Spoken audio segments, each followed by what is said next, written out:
Hello, everyone, and welcome to episode number 33 of the Friday Nightmares podcast. And today we will be going to prom. I am your host, Mr. Smokeshow Crawford, coming to you from Swartz Creek, Waterdown, Canada, Michigan, Ontario, United States, Africa. Africa. Yes, Africa. And my date for the prom today is the one and only Heather Powell, coming to you from Waterdown, Ontario, Canada, who's only going to prom with Scott if he promises pot, booze, and booty. Unless I am getting spades. All of those three things, I'm not going to prom. But after prom for the booty, because I don't want my hair to get messed up, as we've learned from our prom movies that we watched, hair is extremely important in all of these films. Well, to an extent, I guess. But they did. Did you not hear all the chicks in all these films at some point talk about their hair? It was the funniest shit ever. But there is one movie where they jump right in the pool while they're dressed in their prom outfit, and I'm going, that woman just spent like almost $80 on her hair, and she just jumped in the pool. That is true. That is true. You make a point. So anyway, we are talking about prom, which is a big deal in the United States. In Canada, we have something called semi-formals, which usually happen in February, March. And then we have graduation dances. So you don't have I think prom you have every year, and you can go as like a freshman, a junior. No, it's at least at my school, and I believe a couple others, prom starts our junior and senior years. Okay, so only juniors and seniors can go. So for our semi-formals, we didn't call it junior and senior or sophomore or any of that shit. We just called it grade 10, 9, 11, 12. And you, like, the grade 12s would get first crack at tickets, and then the grade 11s would for semi-formals. And then the grade 12s or OACs had a graduation dance, which is where there was a full meal and a dance afterwards. So yeah, that's pretty much prom. Funny story, where I had my graduation dance, I had my first wedding. Did you really? Yeah. That is awesome. Yeah, it was good. It was great. Like, I was, I had a much better time at my wedding. The marriage sucked, but the wedding was fucking jokes. It was pretty fucking awesome. But anyway, it was a really nice hall because it was right by our high school, and it was one of those like elite halls. Like, when you like live in a town and there's always the halls that people are like, oh, that hall. I don't know if you have that. Oh, yeah. All right. So that's where we had our graduation, and it was a pretty big deal. And we had some pretty awesome semi-formals, but they were just dances. There wasn't dinner or anything attached to it. It was just dances. And it sounds like your semi-formals were basically our homecoming dances. Probably. Yeah. And we had those every year. We took limos there. I would always organize a limo. I was the one that did that, and we would all meet at my house and we would all take the limo. And surprisingly enough, I didn't really drink at prom. I think I was afraid of getting in trouble, and I didn't really drink, and I didn't go anywhere afterwards for a prom party except for, I think, graduation. I did. Yeah, I'm trying to think. Yeah, because I think it's the same thing for me. I think I smoked down before I went into prom, but I never drank. And then I had my date for both proms was my girlfriend for the couple of years, and her parents wanted her home like before the prom even ended, so we never got to go to any like after prom party or anything like that. Yeah, right. Like, I went to a couple of boyfriends' prom or semi-formals. I shouldn't say prom, semi-formals.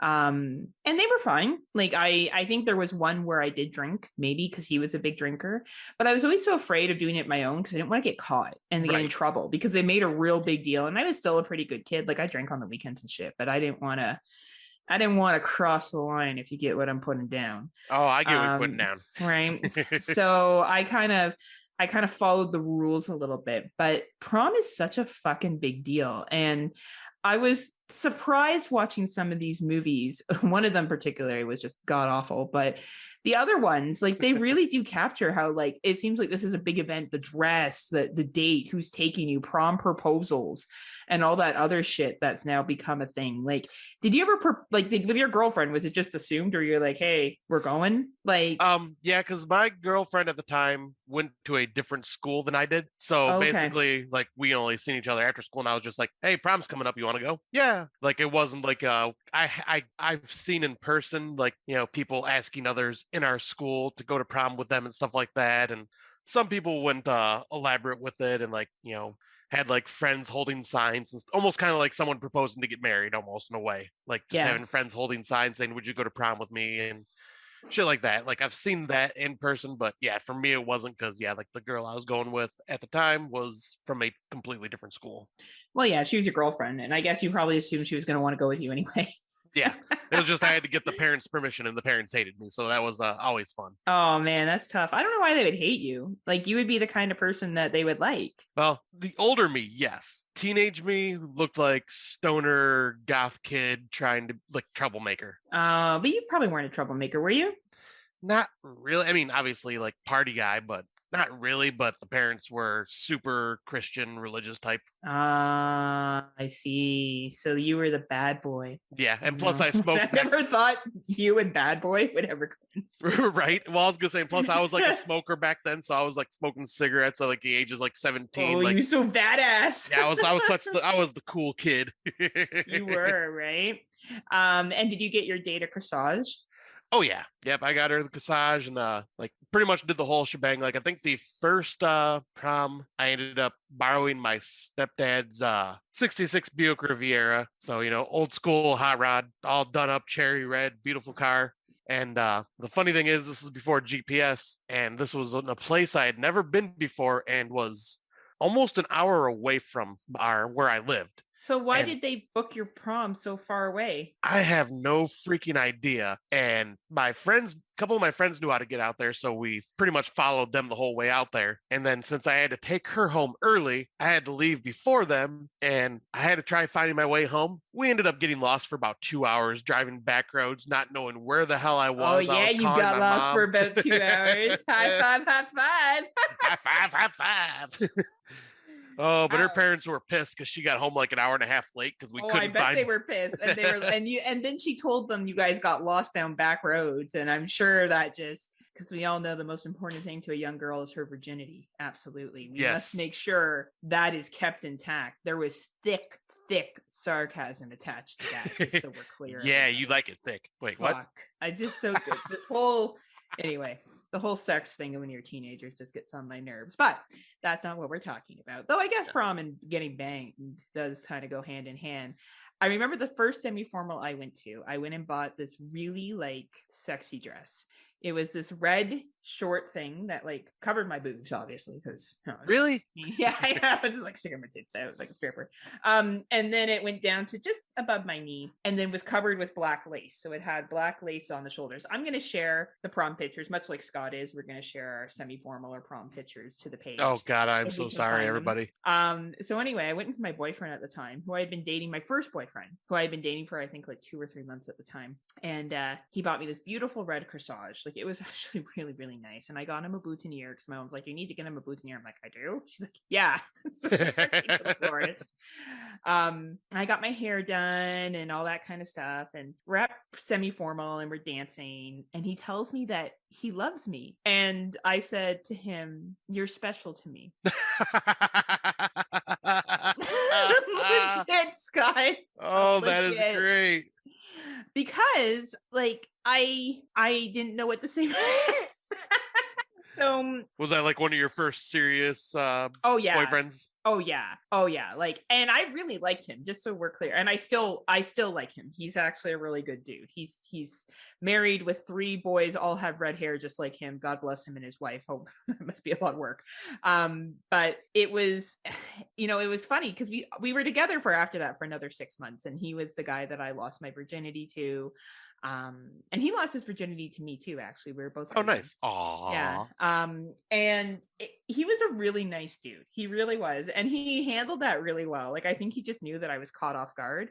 and he wasn't offended, which I thought was pretty mature to not like, because really, like, someone tells you that they love you and you're like, you're special to me, like that's kind of shitty, right? But in the same way, when you say you're special to me, it basically means I love you. It is, right? And I do. And I, to what I could at 16 years old, I absolutely did. I think love has different degrees of love. I think your love for somebody grows as you get more mature. But I think at that age, of course, I loved him. There was a couple boyfriends that I definitely fell head over heels for. Him and a guy I dated in grade 12 out of my high school dating, because I did date a lot in high school, would have been the two dudes I think I was like in love with, you could say. And I went with my ex-boyfriend to his grad and semi-formal, and we were dancing at a semi-formal in grade 12. And I had a teacher come up to us and tell us to leave some room for the Holy Spirit because I was grinding too hard on him. Oh, that is great. So you were like that even back then. Oh yeah, nothing's changed, Scotty. Like nothing's changed. I would probably say to you, my behavior is about the same. Only I'm more confident now. That's the only thing that's changed is I'm more confident and I give less fucks. So I've just gotten more like, sure, you want to do it at the back of the bar? Let's go to the fucking back of the bar. Don't be running your mouth if you're not going to put out like that. Or like, when a guy be like, hey, yeah, I take you home. Yeah, you want to go? All right, let's go. And they're like, oh, I don't know now. That's great. And I think that's the problem. I've become super like, all right, cool, let's do it. And people are like, oh, right, like, oh, I don't know, I did not expect this reaction. Like I don't have time for this shit. It's like my girlfriends will get intimidated if like a man stares at them. I just stare back. Right. I love it. I think it's great. Like I'll be driving, I'll feel dudes like eyes on me, and I just slowly turn my head and I stare right back. And we fun. It's great. Oh, you crack me I don't up. think it offensive either. If some dude's checking me out or chick, I'm like, hey, thanks. It doesn't bother me. Yet again, it doesn't bother me. I respect that it may bother other people. For me, it doesn't bother me at all. But yeah, no, semi-formals and proms. It was good times. I'm excited to go over these movies and to like explore other people's prom stories. So I guess you only went to 2, you're saying. You didn't go any more than that? Nope, I did go to a couple more. Let's see. I think I actually brought this. I might have brought this up on the show, or it might have been on our break, but there's my 2 proms, junior and senior year. Mm-hmm. Then after I got out of high school, no, this is a similar story to what I brought up before. But yeah, after I graduated and my girlfriend and I broke up, I took her twin sister asked me to prom, to their prom. Like the same one that you went to the movies with? Yes. You scoundrel. You're such a scoundrel, Scotty. Oh, I mean, well, I was asked. I think we need to do a picture of you with 2 twins on each arm. Like a twin on one arm, a twin on the other. Darren, you're on it. I'm thinking Darren can pull that off. And I actually think I might actually have the prom pictures from me with both of the sisters. You are such a scoundrel. Honestly, Scotty. I don't know. Do ladies know about what the player that you are? Hey, can't hate the player. You gotta hate the game. Gotta hate the game. So why don't we break into our 2021 movies? Look, Scott, I'm getting better at saying 2021. I'm so proud of you. 2020 all the time. Now, I don't know. Have you seen any of these movies or? Actually, every movie that I added did not show up on the list there, so I'll have to use my phone. Oh, you did add some. Yeah, I added them and they just didn't save for some reason. Okay. Did you want to go with one of yours first, or do you want me to just start with what we have here and we'll just go back and forth? You go ahead because I gotta pull my list up. Yeah, you pull it up. Yeah. All right. So the first one we're going to talk about is Built to Kill. It's an anthology. It's about people. The tagline is it's a edgy, hyper stylish horror anthology about people pushed, pulled, and driven to kill.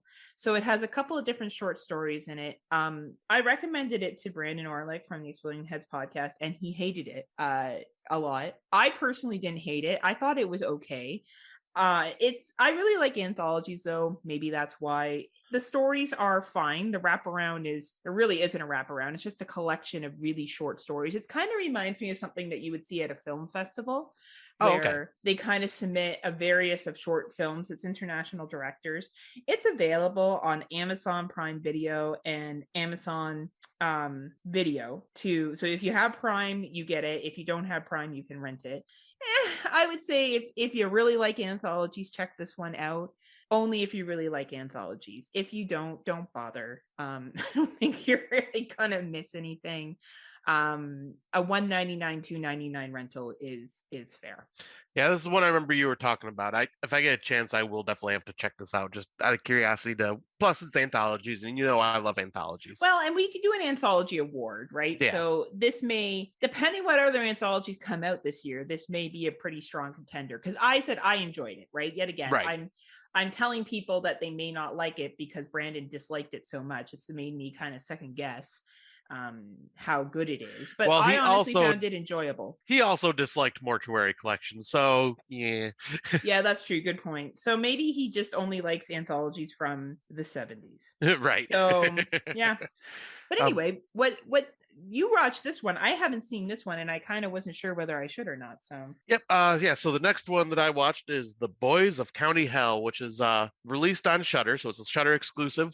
I'm not sure if it's on Canadian Shudder, but hopefully it is. Because I think this one is worth a watch. It's a horror comedy that's light on the comedy, but it's an Irish vampire story, and I found this to be a very entertaining movie. It's not going to be top 10 material for most people, but I found the acting to be good. I found the kills to be good. The comedy, when it's there, hits and actually made me chuckle quite a few times. The closest thing I can think of is Shaun of the Dead, as a comparison. But Shaun of the Dead, I feel, has a little more comedy. But where I feel the comedy comes from the characters and the dialogue they say, and not the slapsticky style humor. And so I think it works really well that way, because when the horror hits, it's actually horror and it's kind of actually, scary for a horror film. Mm-hmm, mm-hmm. But I recommend this one. I found it to be very entertaining, and I think it's worth checking out, especially if you dig horror comedies. Well, and it's on Shudder, right? So it's a free watch on Shudder if you have Shudder. Yes. Right. So I haven't checked to see if it's available Shudder Canada. I haven't had a chance to look at it yet. It probably is. I believe it's also available on Shudder Prime as well. So for those of the people who have just the Shudder Prime option, which I don't really know if I dig that option, because you kind of don't get everything that Shudder has, right? You only get select. Yeah, it's the selection from the Prime version is very limited compared to what's actually on the app. It's really weird. I'm just double checking here. Oh, it's not coming up when I'm searching it. Is that the name? The Boys of Country Hell? Boys of County Hell. County Hell. Oh, that's what I'm doing wrong. Okay. County Hell. Let's see here. No, still not coming up for me. Maybe we don't have it on Canadian Shudder. Maybe it's just an American Shudder thing. Oh, wow. Yeah, that's interesting. Cool. Yeah. Shudder really hasn't been hitting it out of the park yet with their exclusive. They've all been okay. Yep, I think my favorite one of theirs so far was the Indonesian horror film that we watched earlier that I can't remember off the top of my head. Yeah, you know what? That's funny. I was thinking the same one. The Queen of Black Magic? Yes, Queen of Black Magic. Yeah. I think that's been the best one so far, and that was early on. Yeah, I thought that one was really good too. The power was fine, but I agree very much with Tim Davis's and Daniel Luffy's review off of Horror for Dummies. Yes. I listened to their Raw episode, which, by the way, if you're not listening to Horror for Dummies, please check them out. They're an awesome Aussie podcast, and they have something for everyone now with their different channels on YouTube, as well as their different show themes. And I think they made some really valid points about The Power. Not a bad movie, absolutely not a bad film, but very I agree with Daniel. He's did we have to have this storyline? And I'm like, yes. Yeah, it's sometimes you're like, okay, I fucking get it. And I don't mean to be insensitive to what the topic is. But yeah, it's just, I feel you know what? I'm sure good things are left to come for Shudder. I'm sure it's just the beginning. We're only in May 1st. We have lots of time to go, and something will knock our socks off for sure. Yep, I hope so. But right now, Netflix with what was it? All My Friends Are Dead is probably one of my favorite. I think All My Friends Are Dead right now is my current favorite release between the major popular services.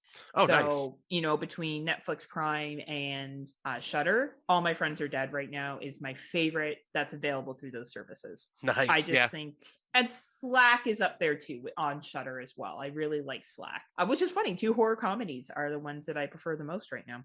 Well, I'll say you do dig a lot of the horror comedies, though. Like a lot of the humor really hits with you.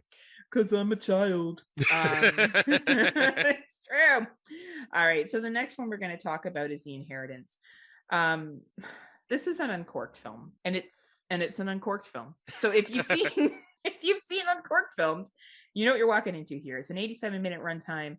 A woman's inheritance leaves her to Eastern Europe. Like, they don't even give the fucking country, just Eastern Europe, to just like Africa, undercover a dark and disturbing family secret. The family secret is not a shock. Okay, none of this movie was a shock. I will give it credit. The acting was probably better than other films that Uncorked has picked up. This was definitely one of the more well-acted, artsy films that Uncorked has picked up. Definitely had more money put into it.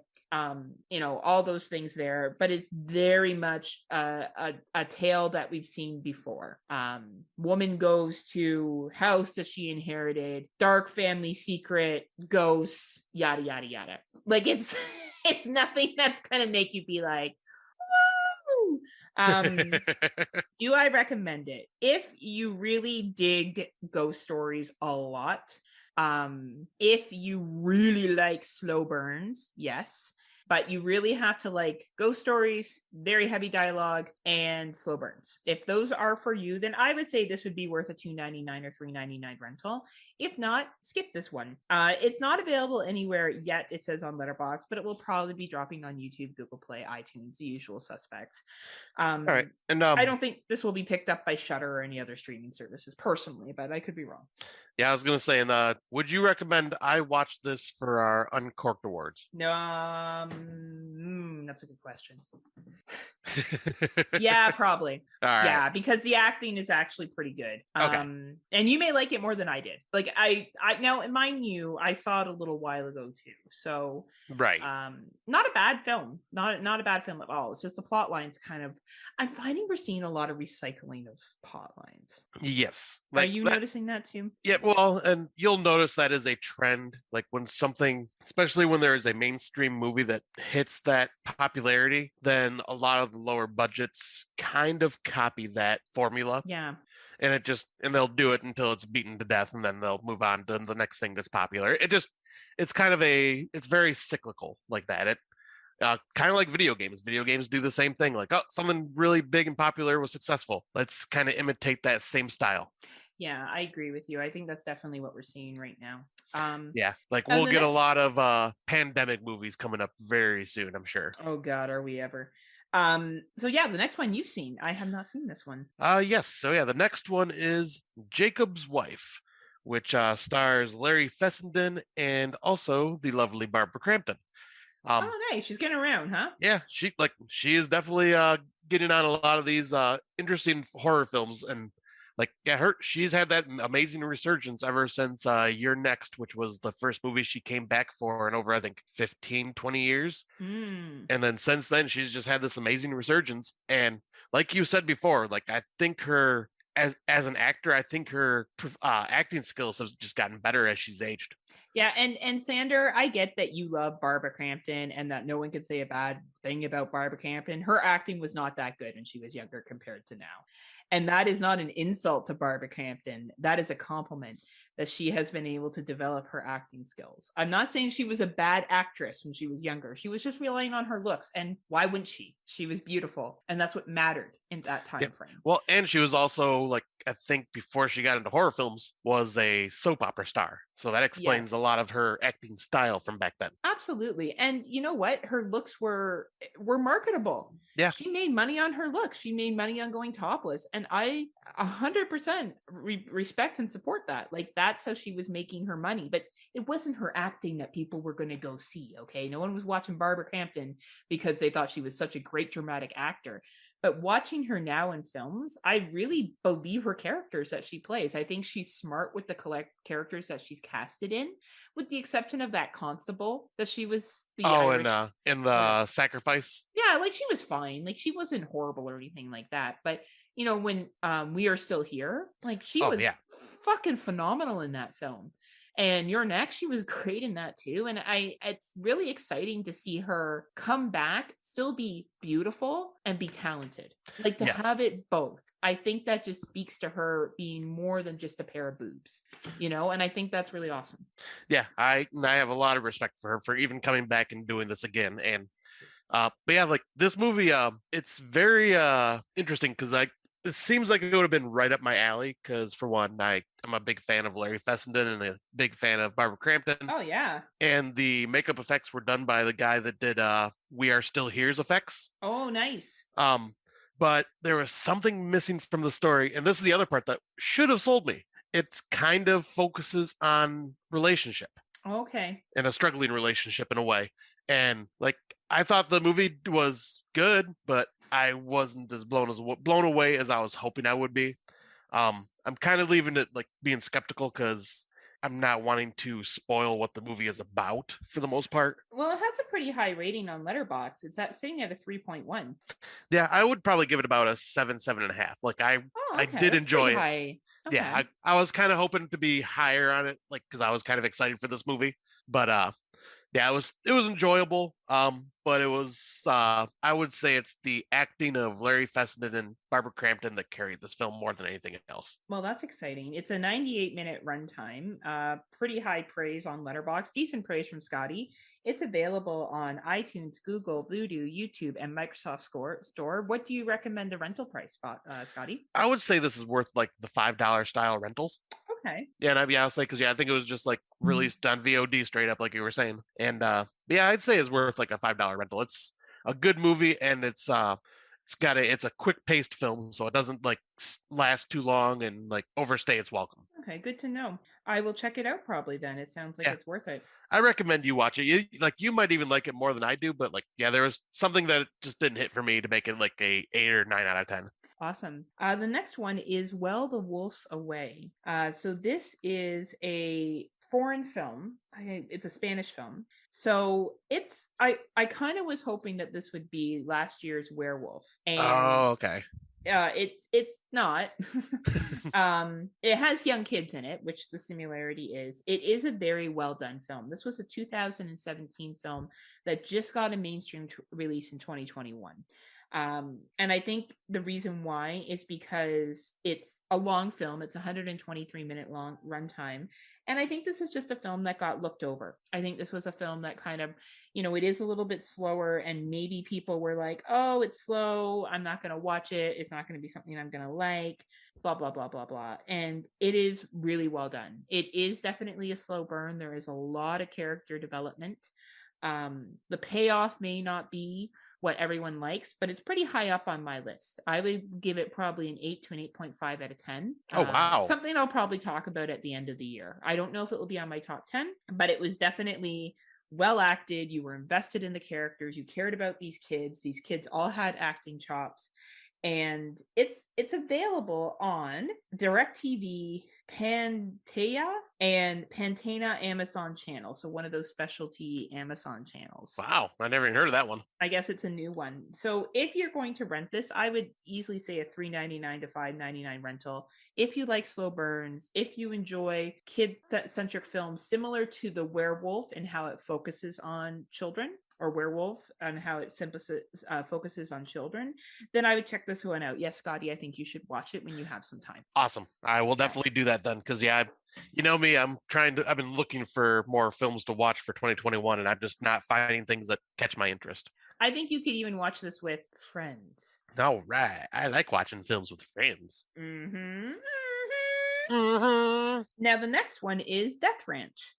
This was a 2020 movie that was released this year. It's a 78-minute runtime. And it's basically based upon 3 African-American siblings who are on the run from the police in the 1970s, and they run into some KKK members.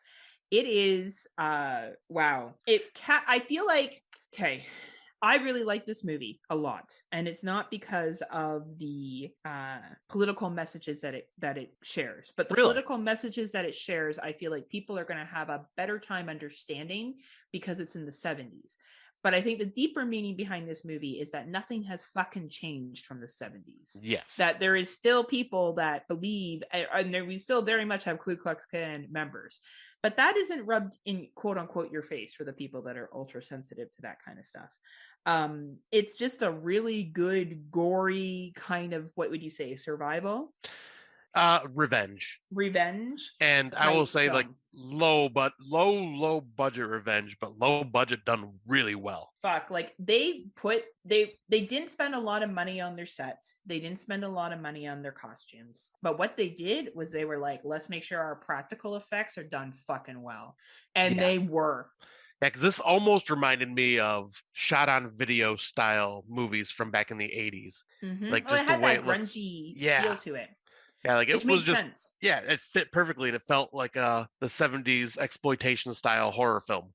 And absolutely. Yeah, I was really impressed by like just the quality of the film for being so low budget, and then just like you were saying, the topic that is still fucking relevant today.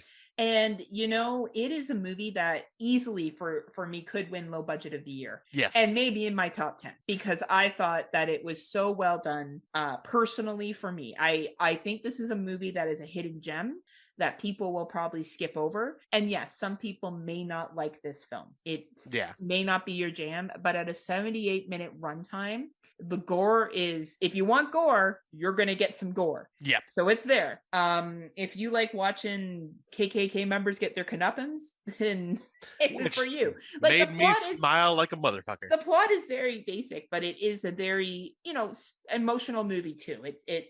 It's definitely, and it captures a piece of the 70s really, really well. Really, really, really recommend it. Yeah, this is a high recommend from both of us then. Because I thought the same thing. Let me just check to see where it's playing. Okay, so it is available on iTunes, Google Play, Vudu, Microsoft Store, and YouTube. It is worth whatever rental you pay for this. And 110%. This will definitely be one that will be an underdog this year that is worth checking out. Yeah, but this is definitely one that, like you're saying, pay any price, and I recommend, especially for these super low budget films, pay any price you can to rent it. Help these guys out because they deserve the money for this film. Absolutely, no, I couldn't agree more with you. And I guess with the next one, should I leave this one to you, Scotty, to talk about? Nope, because I never finished it. Oh, well, yeah, you shut it off. Yep. That tells you how much Scotty liked it. So this one is called The Boonies. It is a 2021 film. It is a 90-minute runtime. It's based on a group of dudes that go out camping for their bachelor party and run into cannibals, which is a really unique concept. So fresh. That no one's ever tried to do before. But that being said, it's okay. It has a 2.7 rating on Letterboxd. This was clearly someone's first attempt at filming and directing and writing. The acting is what you would expect for an indie type film. I think it's also really important when we talk about indie films, people understand the acting quality behind indie films. And we're not saying that indie actors are shitty. They are just working with slightly less material. Rebecca Reinhardt is currently filming a movie with Rob Millo. And they also made a movie called Embalmers. I work with Rebecca on the Summer Party Massacre. And I would argue that Rebecca's a great indie actress, but they're working with less stuff. And I think we kind of sit back on our big mighty horror chairs sometimes and we're like, oh, stupid low budget, the acting sucked, everything sucked. And that's fine. If you don't like indie films, you don't have to watch indie films. No one's going to put a gun to your head and make you watch indie films. But it takes a lot of balls to go out and make a movie. And I think with the Boonies, they tried. I will 100% say, because I sat through this movie, they tried. There was one woman at the end who I was like, she's got some acting chops. And it's a shame that she doesn't show up till the end. She's the main antagonist. And I was like, man, she'll be another shit. Like, someone's going to see her in this and go, this person is able to convey whatever emotions we need effectively. Do I recommend this film? Well, Scotty shut it off. How far into it were you, Scotty, when you shut it off? I made it to about the 40-minute mark and just said I had enough. Honestly, though, that is coming from someone now that my time has become very precious on what I watch because I don't have the option to watch. Like, if I was at work and watching this, I probably would have plowed through it, no problem, because I would have just left it on in the background and while I'm doing other things. But being at home, watching it, I'm going, I don't have time for this. Like, it just wasn't enough for me. Like, it wasn't holding my attention and kind of getting on my nerves. And that's fair. So what if we were doing an indie horror spec? Like, our episode was just strictly on indie horror. Would you have continued to watch this? Yes. Okay. So that Scott, thank you, Scotty, for backing up my point that I was making. This is not a film that I think most people are going to love, but if you have a thing for indie horror and you like seeing indie stuff, and maybe you're a indie horror director yourself and you want to get an idea of what other people have done, I would say this is worth your time. If you are not like that, then I probably wouldn't bother. You're probably not going to enjoy it. And I just want to be clear, like, because you know me, I do love certain indie films. This one was just, I think it was the story itself that I just.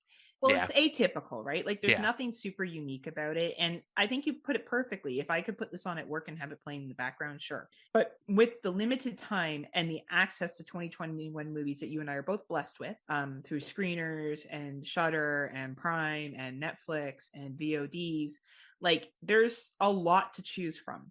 Yeah. We're getting theatrical releases this year. You know, there's no shortage in films. And when you have to be a little bit more selective, films like this are going to be pushed over to the side. And there's a reason why. You know, they're not as good. But do I think this was better than other indie films like The Resort? Absolutely. I 100% think this was more love and energy and time put into it. But yet again, you've got to really dig indie films a lot.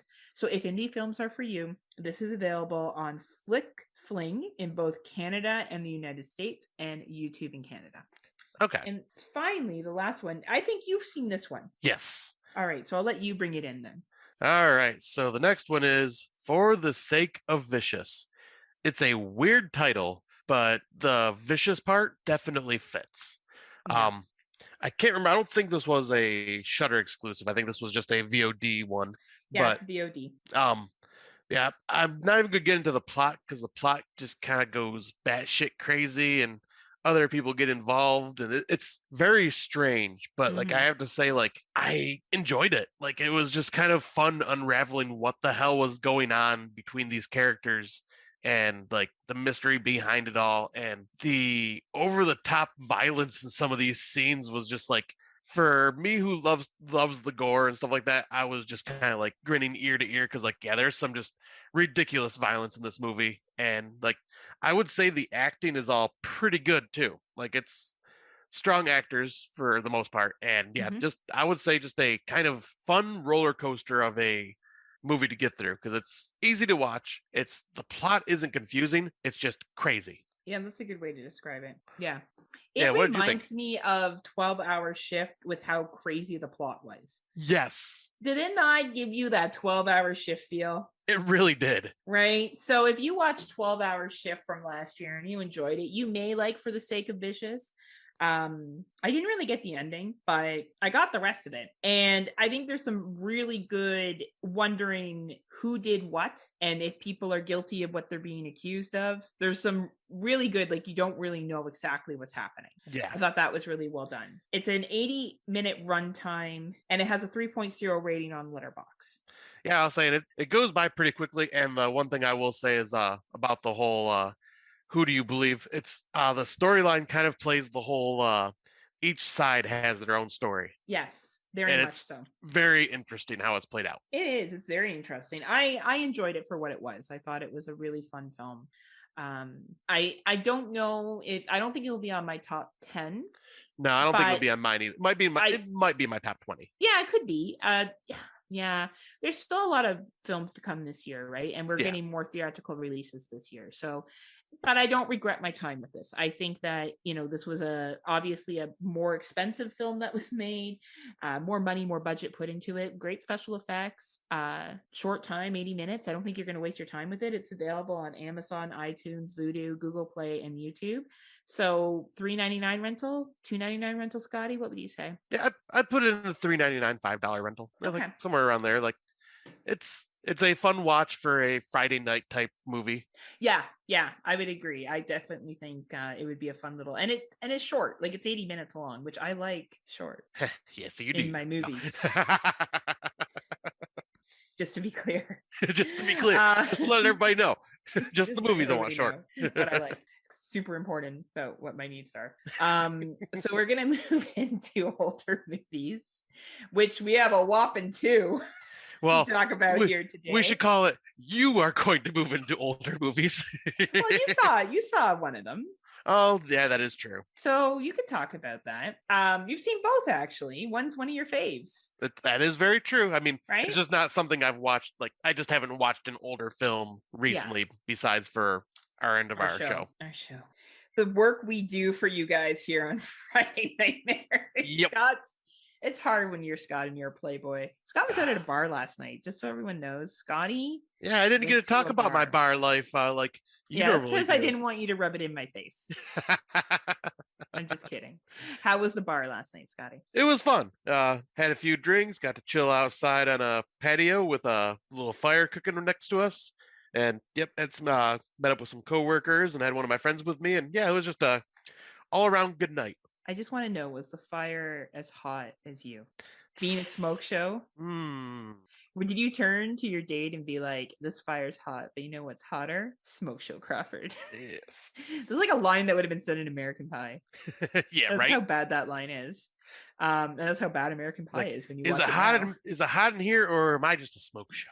Speaking of hot in here, so May, the movie 2002, I reviewed it.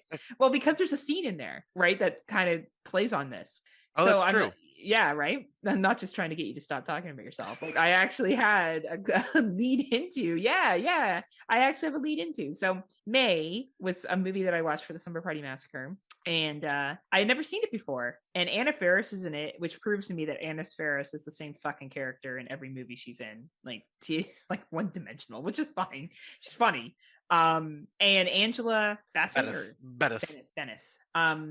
And she was great. It's a really good film. It's basically about an outcast and how she eventually gets her revenge. But there's a scene where she brings this punk guy back to her apartment. And he tells her that he's getting hot, so he has to take off his shirt. Yes. Right? But then he's like, oh, I'm still hot. Do you have any ice that I could put on my nipples? Like, and I just thought that was the funniest shit. Like, I was like, and then he goes to her ice box and he finds something else there that's not ice. And or freezer. Ice box, because we're in the 1920s. The ice box. Anyway, I enjoyed it, and her character, like, you do feel sorry for her. You definitely feel sorry for her. I feel definitely Rent-A-Pal and Patchwork took some inspiration from this film, which is fine. I think Rent-A-Pal's better. I will tell you this now. I like Rent-A-Pal a lot more than I like May. I felt a lot more for the character in Rent-A-Pal than I did for May. But, and it was more because I didn't get how May's transformation happens. Like basically how she snaps and all of a sudden is confident. And all of a sudden she's like super like, coy. And I was like, I don't really fucking buy that. But I did like the love interest in it. I liked him a lot. Jeremy Sisko? Yeah, I liked him a lot. It was a fun movie. I'm sad I missed it in 2002. We gave it a 5 out of 5 on that show, and I think it totally deserves it. It's a really good movie. Yeah, it's like I said, it's one of my favorites, and it's probably because I kind of like in Rent-A-Pal, I can relate to May as like I could the character in Rent-A-Pal. You also have dead frozen cats in your freezer? Yes. No, just the whole being kind of a weirdo and feeling like an outcast. So you go on dates and people ask to take off their shirt and then put ice cubes. I need to put ice on my nipples. It's getting hot in here. Funny. I can see why you would feel that way, but it doesn't sound like you were ever an outcast. No, I mean, like, there was before, like, I would say my 8th grade to sophomore years where I felt that. Okay. And then my junior and senior years when we were known for our parties. Well, that's when you became. That's when I morphed into Smokeshow. So after you saw Heredity, what did Tim say you did in the parking lot? Anyway, listen to Horror for Dummies if you want to hear what Smokeshow does in the parking lot after seeing the movie Heredity. And if you also want to know it's almost like they were there watching you. Right. And it also listen to that episode because they tell you what exactly a Scott Crawford is. Yes. So moving forward, we expect everybody to coin that same phrase. Yes. They're just so jelly. They are. They're like, I wish we could get rid of Heather and then we could have Scott all to ourselves. And they like sit there with their like Aussie stuff and they drink Foster's beer. Yeah, and Tim punches dolphins. No. And what else did they do? What else is really... And then they have tea time. And then they put another one on the barbie. Yeah, they put another shrimp on the barbie. And they like to say, "Good day, mate." Good day, mate. And they call each other mate all the time. Yep. Yeah. Like, Tim, Heather. Tim I'm loves so mad. I'm going to go watch Jaws for the 15th time today. Then I'm going to go punch a seagull. And I'm going to pretend that the shark's eating you. I'm just kidding, Tim. That episode was pretty jokes. Like, it was, they were really funny when they made fun of you. So everyone, please listen to Horror for Dummies. They're an awesome podcast. And if you want to listen to someone else make fun of Scott besides me, it's a thing. It is. And I think that was the Power episode. I think, yeah, it was the Power episode. And they do a great review of the Power, too. Probably because it was the first time I agreed with them. I'm like, oh, yeah, you guys have a point. Right. And then the next one is Martyrs, which you just rewatched recently. I was not prepared for how violent this was going to be. Especially that opening scene with the family. I was like, what the fuck? French film. I think that sums it up the best. Motherfucking French film. Well, and it's one of the French extreme films, too. They're like, oh, you fucking uncomfortable? How about now? You fucking uncomfortable? How about now? You fucking uncomfortable? How about now? You're fucking uncomfortable? That's what this film is. It's just like, how far can they push things? And we saw the unrated version. I can't, the rated version. The rated version. I can't imagine what the unrated version looks like. Yeah, that's like, because you said rewatch for me, but this was a first time watch for me. Oh, I thought it was a rewatch. Sorry. Nope. I've been holding off from watching it because I've been waiting for the unrated version. Right. But the unrated version is out of print and going for a shit ton of money. And so I just never got around to it. Then I said, fuck it, let's watch it, because little spoiler for what's coming up at the end of our show. For our Out of the Dark segment, we're going to do a spoiler-filled review on this movie.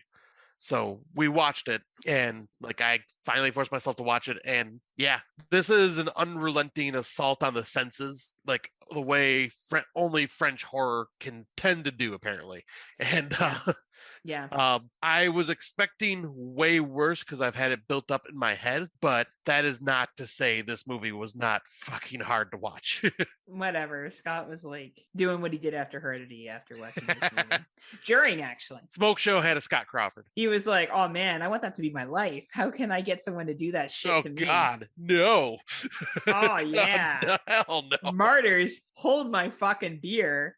I'm coming for you. So we'll get into more of that later. Our Martyrs experience, different experiences we had completely. What we've been listening to. So why don't we break into that? All right.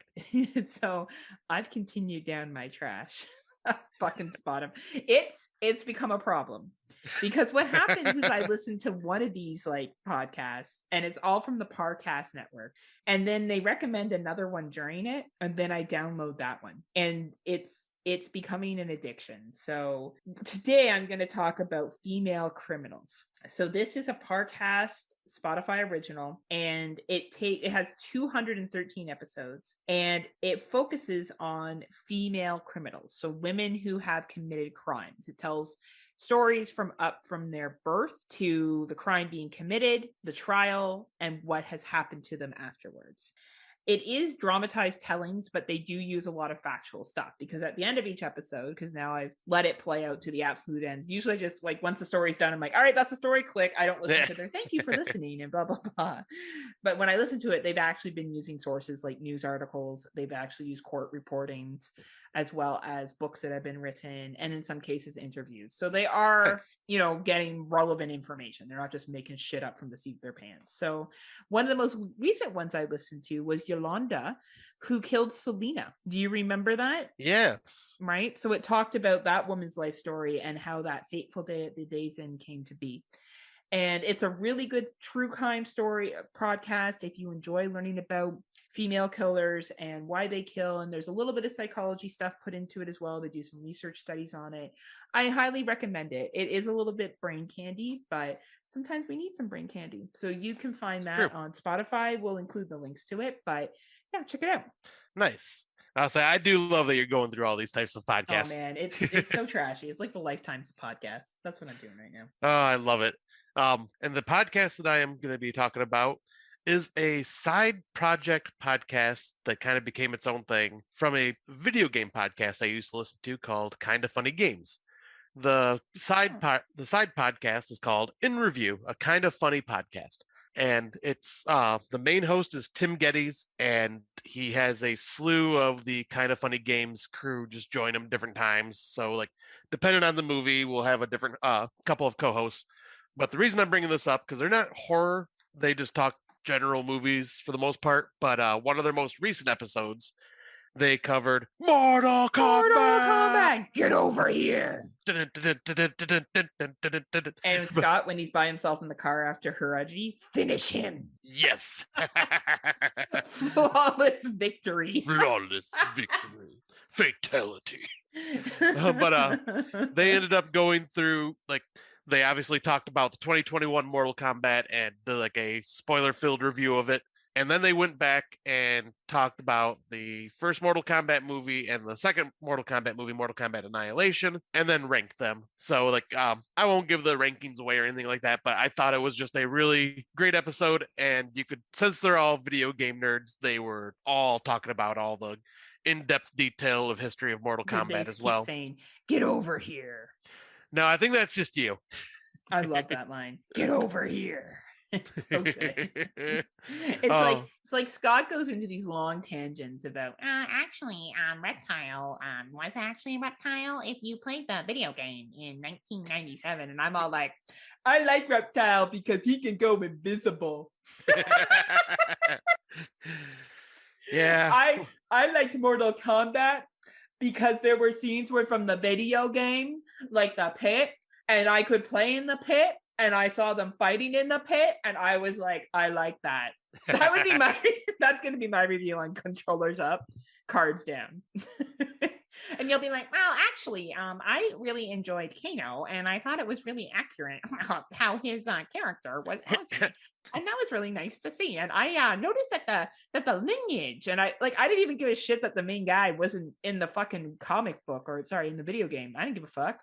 Who cares? Yeah, I did. I cared. Stop being nerds, Mortal Kombat people. We didn't need another white guy leading the fucking pack, okay? Don't worry. Johnny Cage is going to show up eventually. Johnny Cage. I just think he would have been just a better personality. No, he wouldn't. But we'll get into that Cole later. Was a bitch, and we needed him there, okay?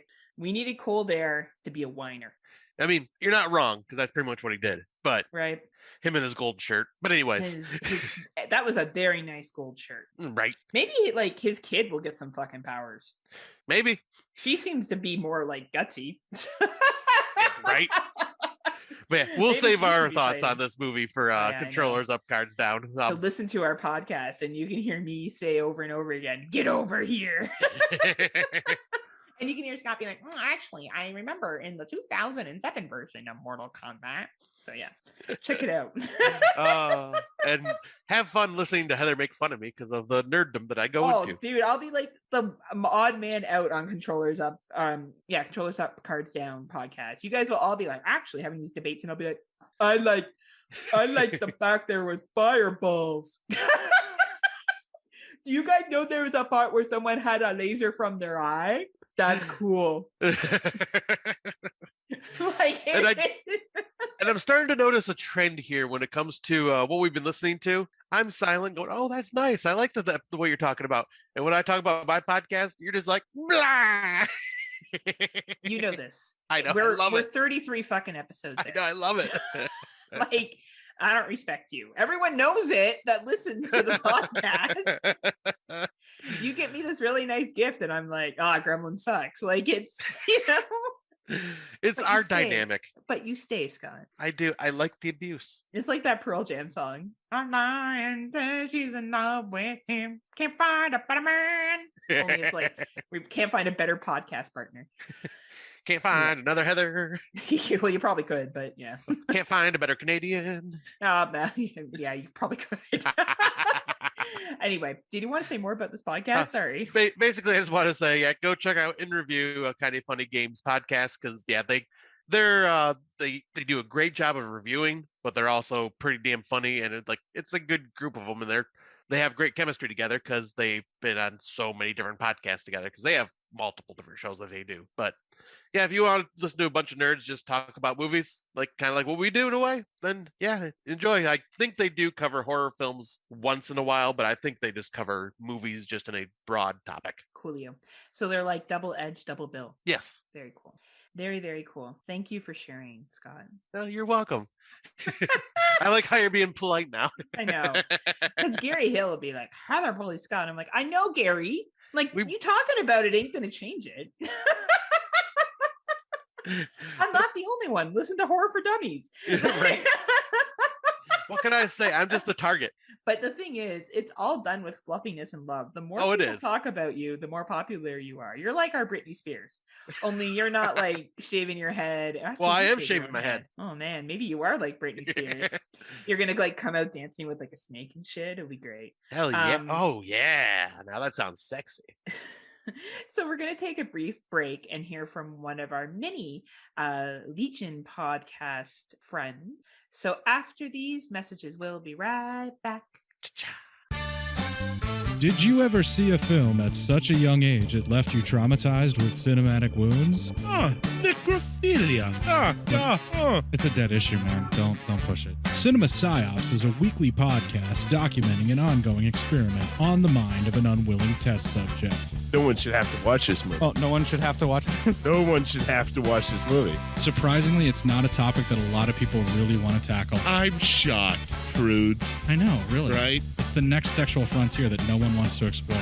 I am, in the most sincerest of senses, disappointed in you. It takes a powerful goddess like Connie, jam her arm down the monster's throat and kill it. Oh, I'm still tripping out over that. Even as a kid, I was like, I gotta find a girl like that. Every week, I get a new look of disappointment that I never thought I could get out of it. Unimaginable. At 12 years old, you should not be watching this movie. Obviously. At 13, you should not be. 14, you shouldn't be. I'm not entirely sure even 17-year-olds should be watching this. Just because you're offended by something doesn't mean that you have the right to demand that it doesn't exist. Watching this film again, I had all of this like little nerd glee with everything that kept little popping history up. all popping up absolutely. at you. So I totally loved this film.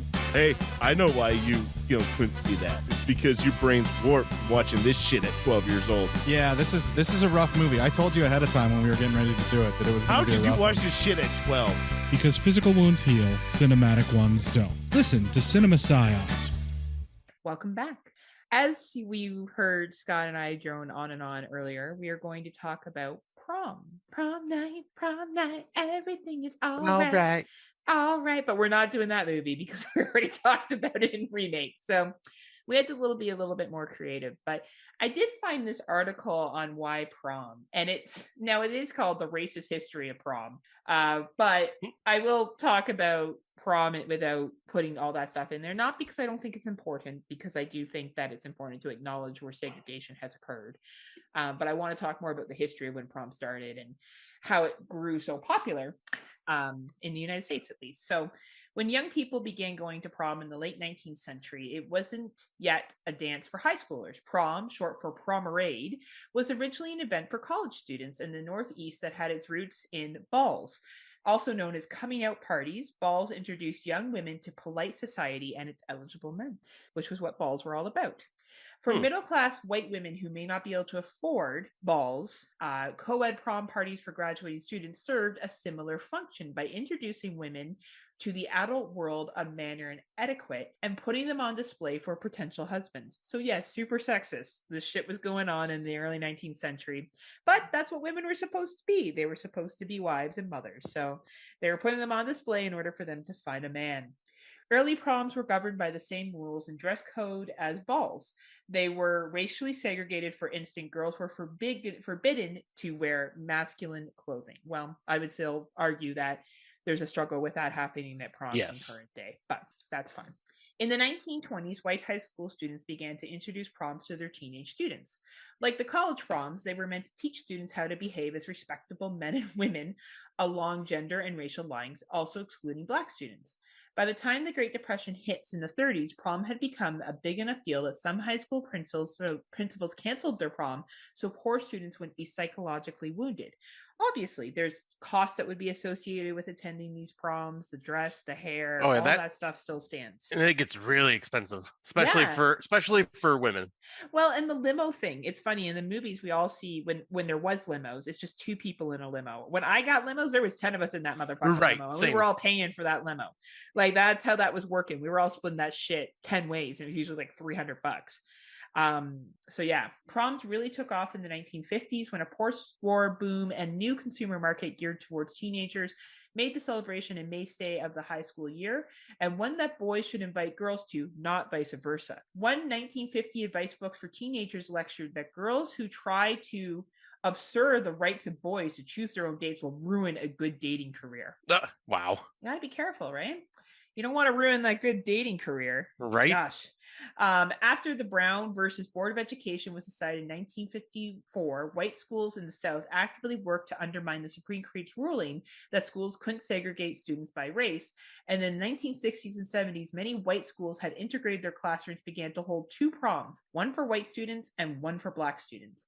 In the famous case of the Charleston High School in Mississippi, white parents began organizing invite-only proms for white students in 1970, and the black students began attending. In response, black parents organized their own prom for their own kids. Yeah, so prom obviously became a really, really big deal. I can see some pictures here from 1958 from a black prom and a white prom. And I'll be real here, the black prom looks like they're having a hell of a lot more fun than a white prom. That does not surprise me. People can take a look at this, but the black prom, they all seem to be like mingling and stuff. And the white prom, they're all doing these line dances, walking around in a circle around the room. That looks kind of boring. Anyway. Typical white people. Typical white people. Don't have a good time. In addition to segregated prom, students have also pushed back against the gender rules about prom attire and policies that prohibited same-sex couples. In 1979, 2 students became the first acknowledged gay men to attend a high school prom together in the U.S. Wow. Since then, students have continued to push for LGBTQ inclusive proms where students can take whoever they want to dance with and also dress in a way that doesn't adhere to traditional gender norms. I've seen some real unique outfits that people wear to prom. I think you should wear whatever is comfortable. Obviously, you probably want to not wear things that are offensive, that have, maybe swear words or other things that could be troublesome or racist slurs on them. Probably not a good idea to wear that shit to prom. But I think otherwise, be creative. Why not? Yeah. This is your time, right? As schools struggled with the racial and LGBTQ conclusions between the 80s and today's, prom became more prominent subject in the media. A new genre of teen movies like Pretty in Pink, She's All That, and Mean Girls portray prom as a major event for drama romance. Just like in the movies, students in wealthier parts of the country began to take limos to prom, which were increasingly held at hotels instead of schools' gyms. Where was your prom held? Ours were held at kind of like banquet halls. Banquet halls? I don't remember. I think I went to only one or two dances that were held at a school gym. Yeah, like a lot of our homecoming and like just typical regular dances that happened all the time were held at our like auditorium or our gym. But like when it came to prom, it was like the banquet halls and like places that get rented out. Yeah, for sure. So, but the biggest change to American prom in the past few years is something even recent grads may not have heard of, the prom proposal. Well, you heard about this in high school, so obviously it's been going on for a while. This is much more elaborate than simply asking someone, will you go to prom with me? Prom proposals are usually something that students do if they're already in a relationship and suspect that the answer to the invite will be yes. Like sending their significant other a pizza that says prom or showing off their fire dancing skills. So prom has started off as a way to just match up young ladies with potential husbands, very heterosexual, right, very white, finding the love of their life through a dance of a ball, to where it's really become kind of like a social status of who are you going to prom with? What does your dress look like?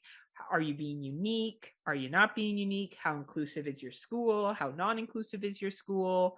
It's really interesting to see the difference of where prom started and where we got to now. Yeah, it really is. And then obviously with like some of these movies, I wouldn't say any of these movies did it, but like what was it, the Prom Night remake, with like how extravagant that prom ended up being and stuff like that. You see that a lot more in movies now too, where they like completely fantasize like what prom really is. Yes, absolutely. Yeah, I couldn't agree more. And we'll break into our movies and we'll talk a little bit about them. So why don't we start with our first one? All right. So since we couldn't do prom night, we decided to go with the sequel, Hello, Mary Lou, Prom Night 2 from 1987, which was released May 11th, 1987. Decades after promiscuous teen Mary Lou Maloney dies during a prank gone wrong, she returns as a spirit out for revenge and eager to punish the culprit, her one-time boyfriend, Billy Nordham, who is now high school principal. Evil Mary Lou is perfectly content to kill other locals, and she eventually possesses the body of prom queen contender Vicky Carpenter, which allows her to wreak even more havoc. And so, well, right off the bat, I'll say this is a huge departure from the original Prom Night. Goes a completely supernatural route. I feel like they watched Nightmare on Elm Street, Dream Warriors, and they're like, oh, fuck, you know what? Yep. Why don't we just steal a bunch of shit? Yes, pretty much.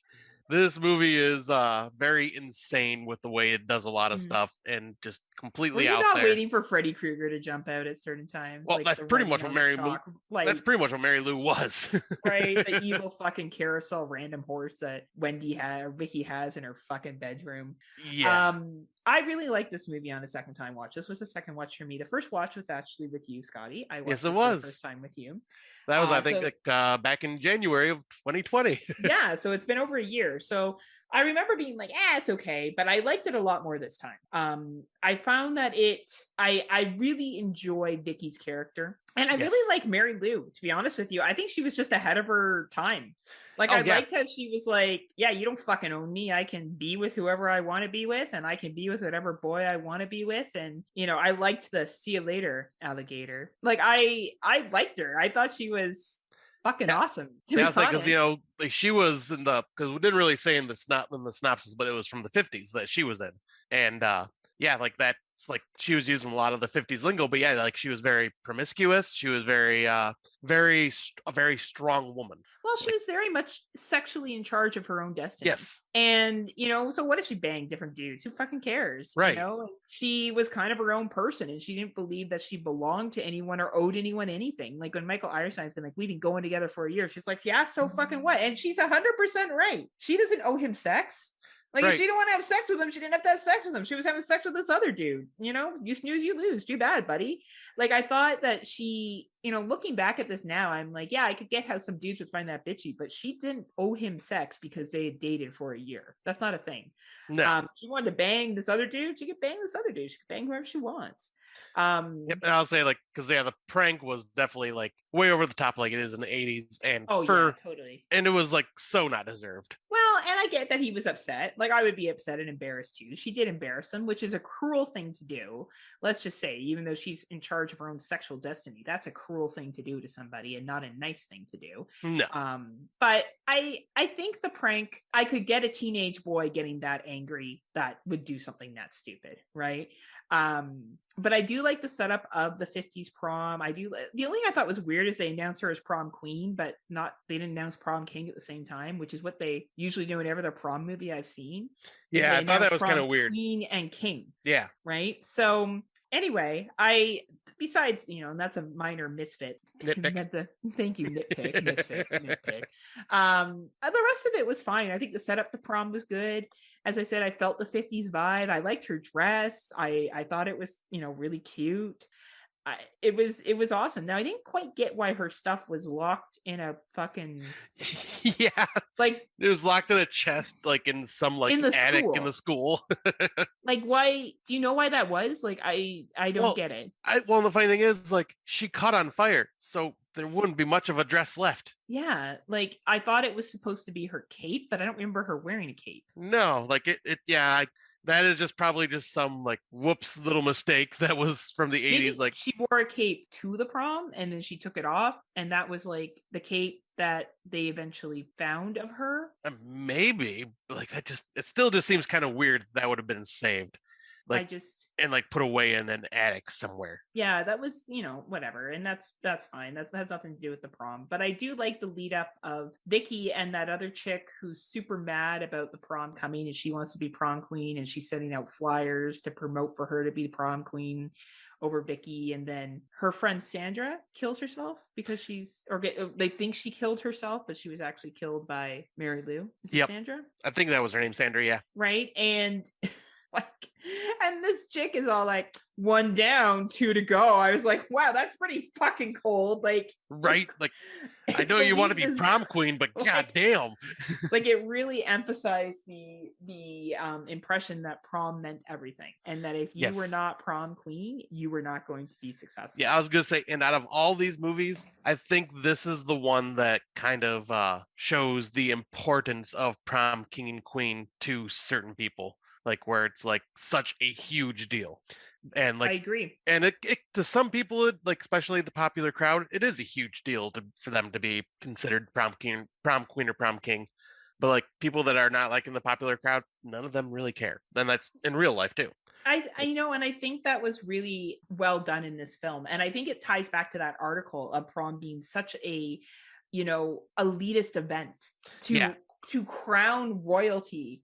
It's a popularity contest. Yeah, it's a popularity contest. And I think that that's really, really well captured. You're right. And that's why this chick so badly wanted to be prom queen, so badly enough that she was willing to pay that guy. How much was it originally? $100? Yeah, $100 to fix the results. Yes. $100 and then BJ. And then she gives him a BJ so that he will fix the results so she can win. That winning meant that much to her. And I found that really interesting. And I think after reading that article, this film really does sum up the status of prom, even at the beginning where Vicky wants to get a new dress for prom. And her mother is like, no, you already have a dress. You can wear the same one you wore every year. Yeah. Right. And I'm like, already when she said that to her, I'm like, well, that's going to set her apart, because that's not what rich people do. Rich people have a new dress every year, and now she's not going to have one. Right. Like, I thought that was really interesting. And that'll take down her status a bit. Cause like, exactly. She'll be quote unquote the poor person of the group because like she didn't go buy a new dress. Which matters, right? Like, I know every year when I went to prom, I bought a new dress every year. Yep. I mean, hell, even I went out and got I rented a different tux because we never bought, like the guys for the most part never guys don't bought usually them. do that, right? Yeah, they just rent the tux, which ends up being cheaper anyways. Well, and really, if we look at what originally prom was for, women were probably more likely to buy a dress because they were being put on show. Yes. Like, it's almost like taking a bunch of show dogs out and being like, which one do you want? That's a very good point. There's like a societal pressure. Like, if we look at the beginning purposes of prom, the hair done, the makeup done, the nails did. Like, I used to have my hair done, but I didn't have my makeup professionally done. The only time I ever had that professionally done is when I got married or I've been a bridal, like part of a bridal party. But yeah. Oh, and one time I was in a photo shoot, but like otherwise I've never had my hair and makeup done. But now that's pretty normal. Girls get their nails done. They get their hair done. They get their makeup done. It has to match the dress. And I remember I saved up for one dress for prom. And at the time it cost me $200. So this is going back to like, I don't know, 2000. That was a lot of money. Yeah. I was like, that's probably like $350 worth now. And I remember it was like, I felt like a princess because it was this beautiful blue ball gown. And I was so excited to wear it. And it was just, I was like, yes, look at this beautiful. And I had a new dress every year. And my parents didn't have tons of money. Like, it wasn't like we were balling, but no way. My parents knew that there was no way I would have wore the same dress 2 years in a row. Dudes could have wore the same tux and the same suit. And honestly, no one would have noticed. Right. Well, because honestly, like the for the most part, men's tuxedos and stuff, are only slight differences to them. Like almost all the suits look the exact same unless you're going for like a different color. Absolutely, right? And I think that that's really interesting that her mom would deny her the opportunity because she didn't like her boyfriend. Her boyfriend was like the Scott Crawford. Yeah. She didn't like her boyfriend, right? She wasn't digging him because of the motorcycle and he was a badass. She didn't like him. But yeah, I'm just trying to think of what other scene. I thought the scene in the locker room, even though this isn't prom related, where her and her best friend are getting into this fight and they're both butt naked. Yeah. Like, I don't think those were body doubles either. Like, I think they were completely naked. And I gotta say, good for them. Yeah, because what is her name? Vicky? Yeah, Vicky. Like that was definitely not a body double because it shows her full shot, like head to toe, completely naked, walking through. Like that takes some confidence. Like, especially be on film like that. Well, or it's just you didn't have a choice and you wanted to be naked as a female in film, right? So that too, yeah. Right, confidence too. Like I agree, but I think think also there's some things like, hey, we need you to do this, and that's how you get the part, right? True. Because it was a pretty major role when you think about it, right? Like Prom Night 2 was riding off of the success of Prom Night 1. So you had people that would have seen the first Prom Night, it had Jamie Lee Curtis in it, had Leslie Nielsen, it had some pretty big buzzwords. Who was in this film? Michael Ironside, which is, he's well known, don't get me wrong, but he's like not like everyone's like go-to, I would say. Yep, he's a go-to, but like he's the only one that's recognizable in this entire movie. Right. So any other prom stuff that you really want to kind of point out? I guess arriving at the prom when Vicky does the full transition, when Mary Lou's completely taken her over and but she has her kisses her dad. Oh my God, that was so freaking weird. And then and the fact that her dad's not trying to push her off or anything like that, and he's kind of enjoying it. Well, I guess because the term, you got the idea that the mother was so frosty, right? And that, you know, I don't know, we see a lot of parent and kid now. Like after Cherry Falls, nothing surprises me. No. So, and I did like how Vicky's character was able to make that drastic turn, but I felt like it was a slow burn. Like you saw her starting to speak back against her mother, and then you saw her beginning to kind of talk back to her boyfriend and get upset about things, and then she slaps that bitchy chick across the face, like in the classroom, where you're like, what? Like it's nuts. I thought that was really well done. And then she goes to prom by herself and she's dancing alone without her boyfriend, and no one seems to think that's weird. That was like, but I thought the prom setup was good. It looked like a typical high school prom for the 80s. Yeah, like everyone was dressed the same. Yep, it wasn't overly extravagant. Like it was extravagant for a high school dance, but not like Hollywood extravagant, like just hundreds of dollars or thousands of dollars being spent everywhere. And it looked like your typical like high school prom. And I really dug that, and I really dug that the theme of this entire movie, kind of like the original one, is just like focused. Their whole thing is focused on the prom. Everything before the prom that happens, like trying to find someone to go with. Yeah, everything's about the prom. Queen. Like it's hyper focused on it, which fits this topic perfectly. I really like how the 1950s prom definitely looked more of like the girl gets asked by the guy. She's expected to accompany the guy. She wears the guy's ring or whatever the case may be, like very much. And then like, I feel like in the 80s, it was a little more, you show up and you have a good time and we'll see what happens. And like, it just seemed like a different feel to it, that people were on display, but it was a different type of display. It wasn't the same, which I appreciated. And yet again, Vicky is announced as prom queen, which is so random that no one gets announced as prom king, like her boyfriend. Right. Like she just randomly goes up there. But that ending scene of where Mary Lou climbs out of Vicky. Oh, that scene is awesome. Was really well done. I was watching that and I was like, fuck, like this is pretty good. Yeah, like it's really cool effects for that time. And I like the fact that the longer that Mary Lou is outside of the body, like she comes out looking like just a burnt up corpse. Yeah. And she just gets more and more flesh on her as she's like just standing out and like getting her powers and stuff like that. And yeah, very Nightmare on Elm Street-ish feel to it at that point. It was such a Nightmare on Elm Street feel. So I want to see what Craig is the boy. Is it Craig? Yes, Craig. So that's Michael Ironside's son. And he gets chased by Mary Lou into the school basement. And then he thinks that she pretends to be Vicky, but it's not Vicky. And then his dad comes with the crown and puts it on Mary Lou's head. And they flash back to them dancing. So I guess he would have been prom king. Yeah, I would assume so.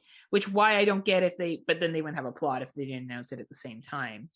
And I guess that was supposed to like calm her soul. That was like what we're meant to believe at that scene. Yeah, she got what she wanted. Yeah, I guess that would be, yeah. And then obviously Vicky survives. Vicky and Craig go outside. Michael Ironside is there. And probably my favorite scene is where they get into the car with Michael Ironside and that Mary Lou song starts playing on the radio. And he says something like, hang on, hey, great kids, let's ride, or something like that. Yeah. And you see the Mary Lou's ring there, and then the eyes change colors. Michael Ironside really fucking fierily delivers that line.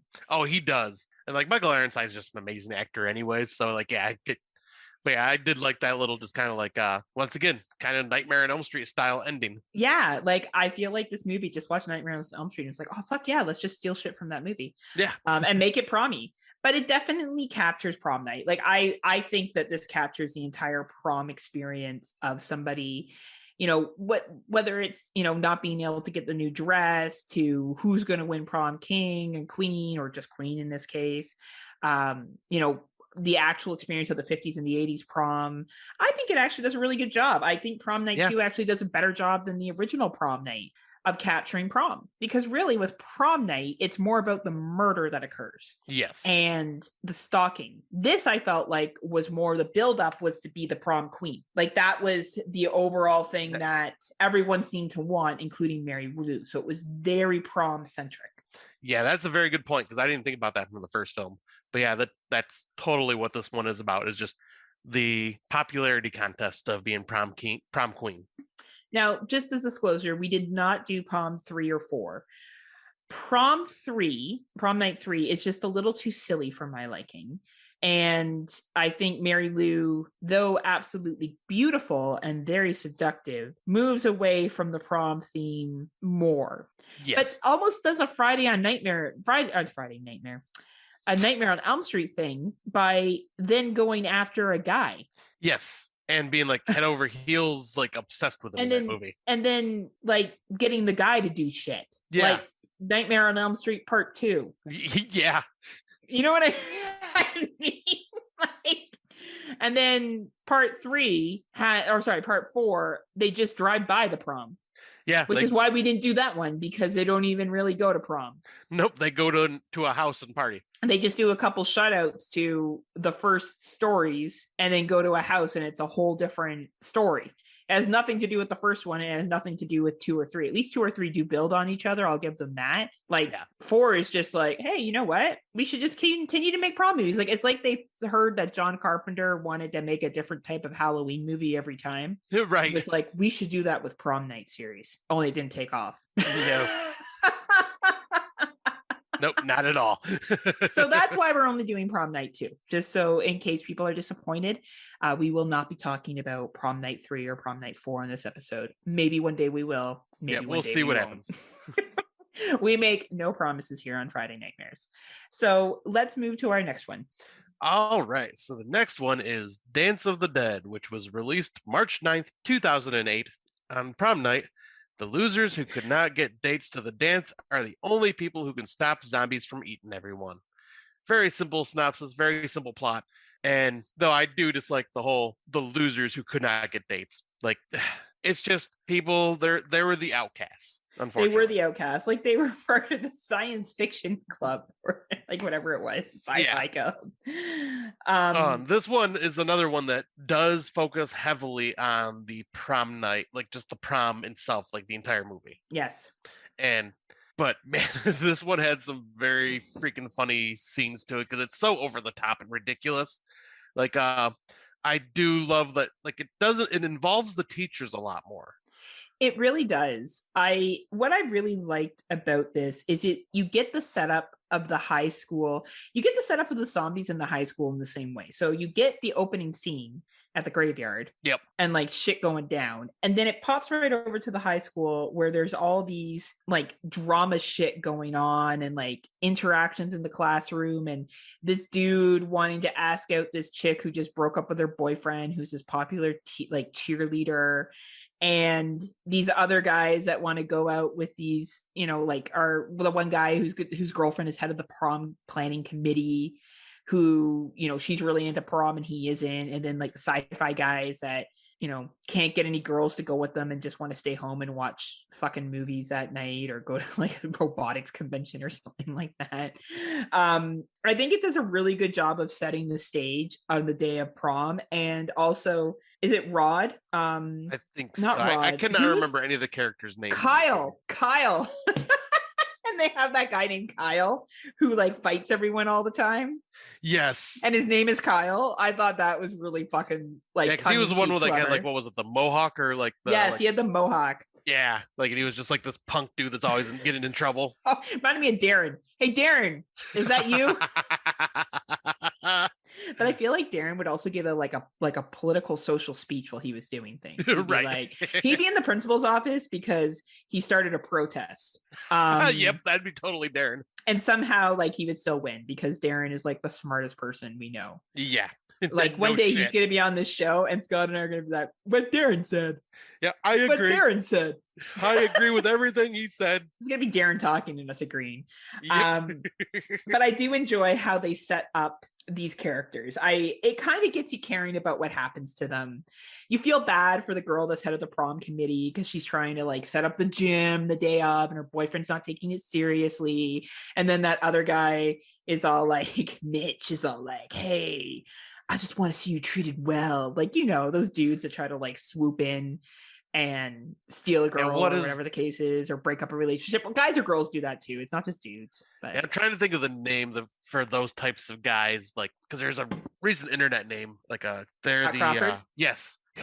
But no, like they're always like the incels. Yeah, that's what they're called, the incels. Oh, that's what they're called. Oh, okay, cool. Yeah, because they're like, you can be treated so much better. You deserve to be treated so much better. Hey, why aren't you giving me a hand job? I just told you you're pretty and told you deserve to be better. What the fuck, bitch? I'd feel better if your hand was on my dick. That's what this guy is. And yeah, like the main character, like how she was like you're saying, like she was so focused on the prom committee, and then like her boyfriend is like the total jokester that doesn't take anything seriously, right? And who ends up being kind of the hero of the movie, of course. But it's a good setup. It's all the day of prom, and she fucking cancels on him on the last minute, and then he's still going without her. Yeah. And then this other guy picks her up. And did you not think it was funny that he drives her out to like? So this Mitch dude takes this chick, and it was total like parking prior to going to prom. She's like, aren't we going to prom? And he's like, oh no, I thought we'd chill here. And he has like beers in the car. I'm like, oh man, this sounds like a good night to me. And didn't he take her to the cemetery? Yeah, he took her to the cemetery and then like starts making romantic. The moves on her. And she's like, just don't mess up my hair, which totally something. Yep. I would say too. I'd be like, look, I just got my hair done. Don't fuck this up. It cost me fucking $80. And then like he gets eaten by a zombie and shit. And the zombie stuff is like, you know, that's kind of all in between these people that didn't go to prom. Yeah. I did find some one-liners of like, how come Kyle didn't go to prom where all the farm animals busy? Like, I thought that was funny. And then he's like, I only banged college chicks. And they're all like, oh, like it was like the dialogue was very teenage centric. Like it really was teenage centric, like promy kind of conversations, and how she uses her shoe to kill one of the zombies, Jules, stabs the fucking zombie in the head with her heels, and she gets mad that her dress gets ripped because that dress was probably super expensive. And, you know, everything comes down to prom. And I do have to say, we didn't really bring up his friend, but his one, I think we briefly brought up, but his one friend who's trying so desperately for the popular girl, and she like is treating him like a friend, but then she's just like, no, I'm not interested. I'm gonna go with this guy instead. Mm-hmm, or like when he's going to go ask her, and she's like, oh, well, this one guy broke up with me. What do you think about the lead singer of the band over there? And he's going, oh, I've been showing you like crazy that I'm interested in you and would like to take you, and you're just gonna like ask me, oh, what do you think about that guy? What do you think he'll say? He's like, of course he's gonna say yes. Well, he didn't say yes. Yeah, that was the best scene, is because she walks over to him. He's like, do you want to go to the prom? And he's a total band guy. Band guy. Like, I could see Darren saying this except for the last line that he says. So like, I don't want to go there and do this, and I could listen to my music and do my music. That'd be a Darren thing. Darren would never say to someone, and after the set is done, you can suck my dick. That would never, Darren would never, ever say that. But he reminds me of someone that would have been like, I'm going to get together with my punk friends and have a better party. And damn it, Darren's party would be better than going to prom. Right? I 100% believe that. Any party that Darren throws would be awesome. Awesome music, good conversation. And dude has good taste, so I bet you the food and the drinks would be yum yum. Yes, Darren, we love you. Darren, we love you. But honestly, when he says that line at the end, and he's like, "And afterwards, after we're done playing, you watch us play. You can suck my dick." I fucking died because her face is like, "What?" Right. Like they think there's like this big time band, right? And they have these fucking groupies that are just gonna do whatever they want, and they're just in the garage, just jamming out and. Like we have to bring it up because this is probably like my favorite character of the entire movie, the freaking gym teacher. Oh my god, the Southern gym teacher. Awesome. Oh my god. Oh my god, that was like a former military dude. Like the characters in this are just great. And even though there's a big chunk where we have the whole prom planning piece, and then we have the whole zombie piece. So we have them, locked up in the house as a shout out to Night of the Living Dead. And we have, a couple of scenes they stole from their zombie movies, but they stole them well, and they fucking made it fun. What was the other thing I was going to talk about that I thought was really clever about the zombie? The garage, the band playing in the garage. Yes. Like, just as like the zombies love the music, and they play their music, and they like play for 5 hours to hold these zombies off. Like, it's just like, we needed the practice anyways. Like, it's a well-written movie. This was a low-budget movie. It first made its appearance at film festivals, and I'm glad that it eventually got picked up, because it really is quite funny. Like, it really has some good humor and some good writing to it. But when they eventually get to prom, so they realize that all the zombies are heading to prom, and they're worried that all the students are going to die. They get there and they realize that all the students have turned into zombies anyway.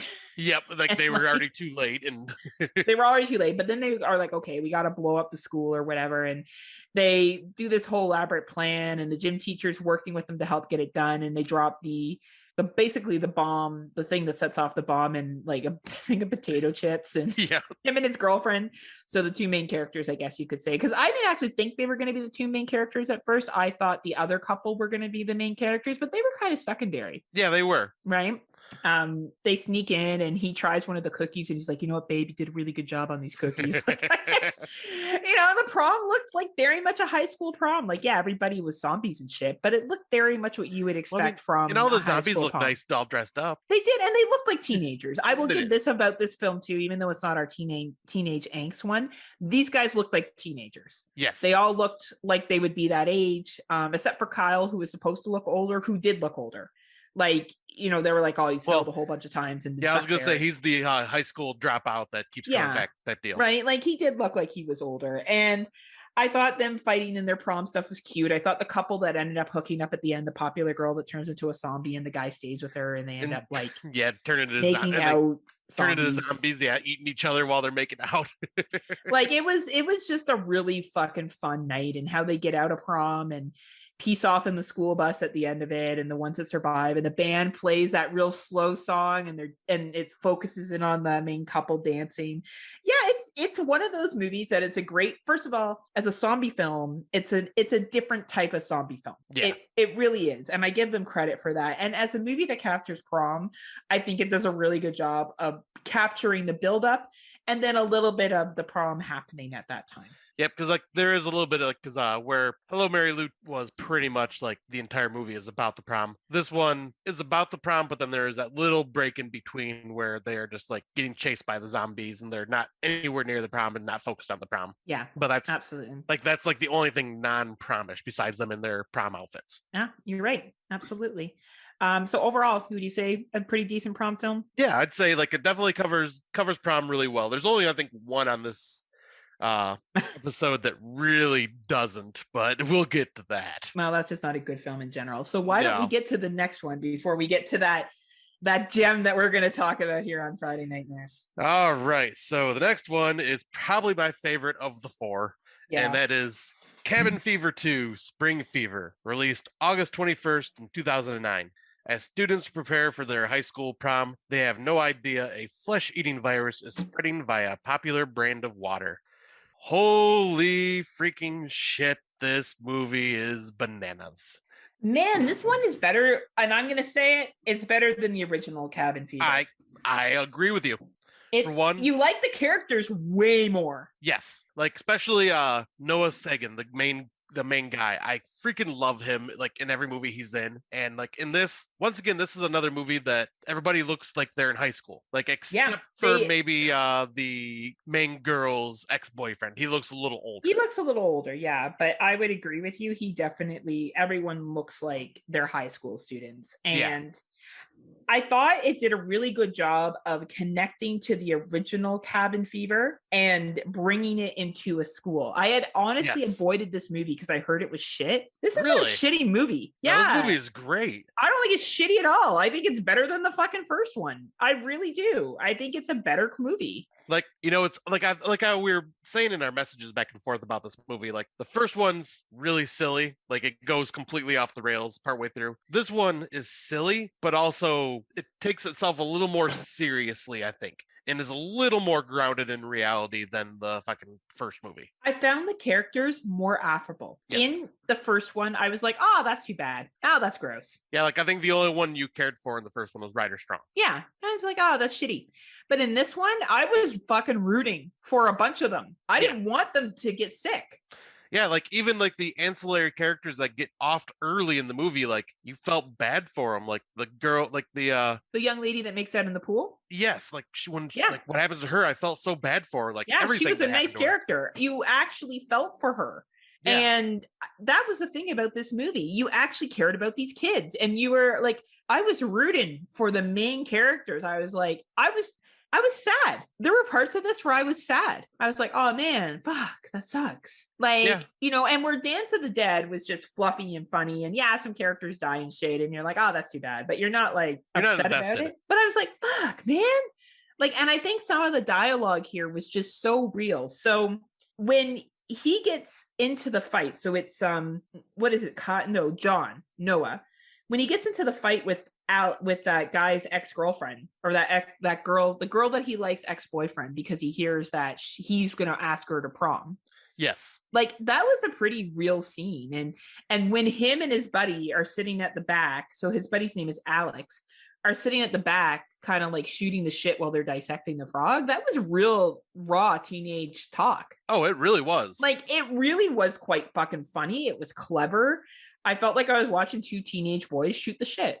Yeah, like even it even like portrayed like the friends like I had, like because I had like the guys that were like, oh man, like we're not going to prom, we're gonna stay home and watch we're gonna play Magic. Yeah, no. But no, we're gonna watch this cannibal movie that was banned in like 14 different countries, and it's gonna be so cool. Was that not like every fucking horror movie fan that you've ever heard of? Yes, I was gonna say, I'm like, I know friends like that. Like that was probably we do. Like, and that would have pretty much been me if I didn't actually have a girlfriend. I probably would have stayed home, like went to my friend's house and watched some messed up horror films. Right? Like it was just, there was some fucking killer lines. And even when he, like that buddy gets a BJ from that chick that he's consoling. Oh, and he's like, so you want to go to prom? And she's like, I got to work as a hostess at my job. And I'm like, I don't think she's a hostess. No, she sure is not. Right? But anyway, even that line was like, it was funny. It was fluffy. It was good. Him walking his friend home, his longtime friend, they're talking about their futures. And this is where it got to me. This kid was super smart and got into this awesome college, and he had plans to be a doctor. Like that conversation, like, honestly, this is too good to be a fucking sequel, because that conversation made me endear to these two characters. Yeah, and then the very real conversation that he has that after the fight that happens at prom with the ex-boyfriend, with her outside, and how he just fucking snaps and just says, I don't see how you do not see that I am head over heels in love with you. Or she's like, and he's like, fuck you for, you could choose. And I was like honestly, I was shocked. I love like, the dialogue. Fuck you for choosing him and continuing to choose him. Like, he's like, you are smarter than this. Like, the dialogue was just raw, and I loved it. Like it was so good. Yeah. Like you bought into these two main characters so much so that I felt dread when the bottled water came to the school. I was like, when they started using it for the punch. So when the young lady who eventually is like targeted to be bullied. Basically the prom king is going to like seduce her just because his buddies paid him to. Right. And they knew that he had a crush on her. Or she had a crush on him, sorry. Yeah, she had a crush on him. She's making the punch, and I'm like, fuck, no. Like, no, don't put the water in there. Like, and then she drinks it, and I'm like, no, don't do it, because she looks beautiful. She's all done up, and then Rick comes over, and Rick starts, like, flirting with her, and she's so, like, taken aback, and then they go to the pool, and they have sex. And this is the scene where I was like, this is where the girl would probably not do that, jump in the pool with her freshly done hair from the prom. No, she probably wouldn't, but I think because she liked this guy so much, she was willing to. And I want to give credit to this woman doing the scene. She was a heavier woman, and I don't think that should matter, but it does matter. And society can be very cruel to people who don't look a certain way. And I want to give this actress a lot of props. And I also want to give this filmmaker a lot of props for showing that every body is beautiful. Yes, and exactly. I shouldn't have to say that, but we are still a place in society where we do need to say that. Yeah. So I just kind of want to acknowledge that piece of it, that I thought that was really cool. Because I thought the exact same fucking thing watching this. Like, it's very impressive that like they did this and it was what, in a classy way. They didn't make fun of her weight. No. They weren't insulting her. And even how he acts towards her, she gets sick because of the water. He gets out of the pool and then he gets worried. He sees her go under and he goes back for her. Yeah, which I didn't think he was actually going to do.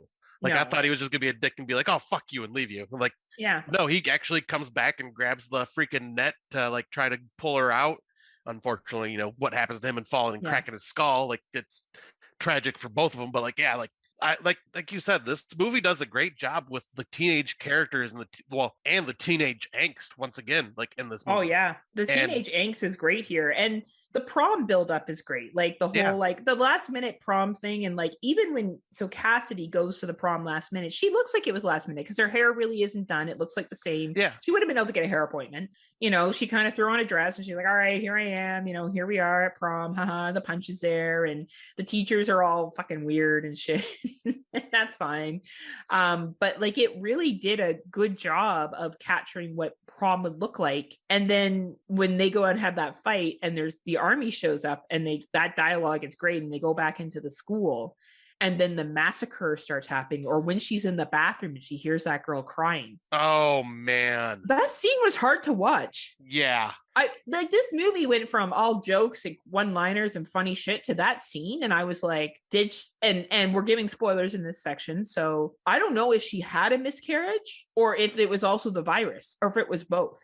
I think it was both. Like, I think it was a miscarriage because of the virus. And it kind of tied into girls getting pregnant and having their babies at prom. That has happened. Yeah. And, you know, Cassidy seeing this young woman bleeding out and you see a trail of blood to the garbage can. She's kind of in what looks like a dress, but it's obviously been bled into and you know, and she's crying and asking for help. I can imagine that happening in different proms. Yeah. Not obviously with the flesh eating, but like having your baby at 17 years old and putting it in a garbage can because you don't know what else to do. Yeah. Right. I honestly like that got super heavy in this film. I did not see that coming for fucking Cabin Fever 2. Like I did not see a scene like that coming. And it was so fucking well done. Yeah, there are like certain things in this movie where like it goes from just like haha gross you out, make you puke, blah blah blah blah blah. Oh, we're gonna be very serious about these certain things, and right? Very uncomfortable. Like like Ty West is the director for this, who did House of the Devil and several other good horror films. And yeah, I think this was like his first feature-length film, and man, he did such a phenomenal job directing this. I want to figure out who the writer was for this too, because the dialogue is just key to this movie. Absolutely. And it does capture the prom well and side things that happen at prom. Like it captured side effects of prom. Like the guy getting fucking violent and beating up that other dude because his girlfriend went with her best friend to prom. And of course, like they eventually escape the prom after they've basically bombed the entire school, killed the entire school. John cuts off his arm to try to get rid of the infection. Yep.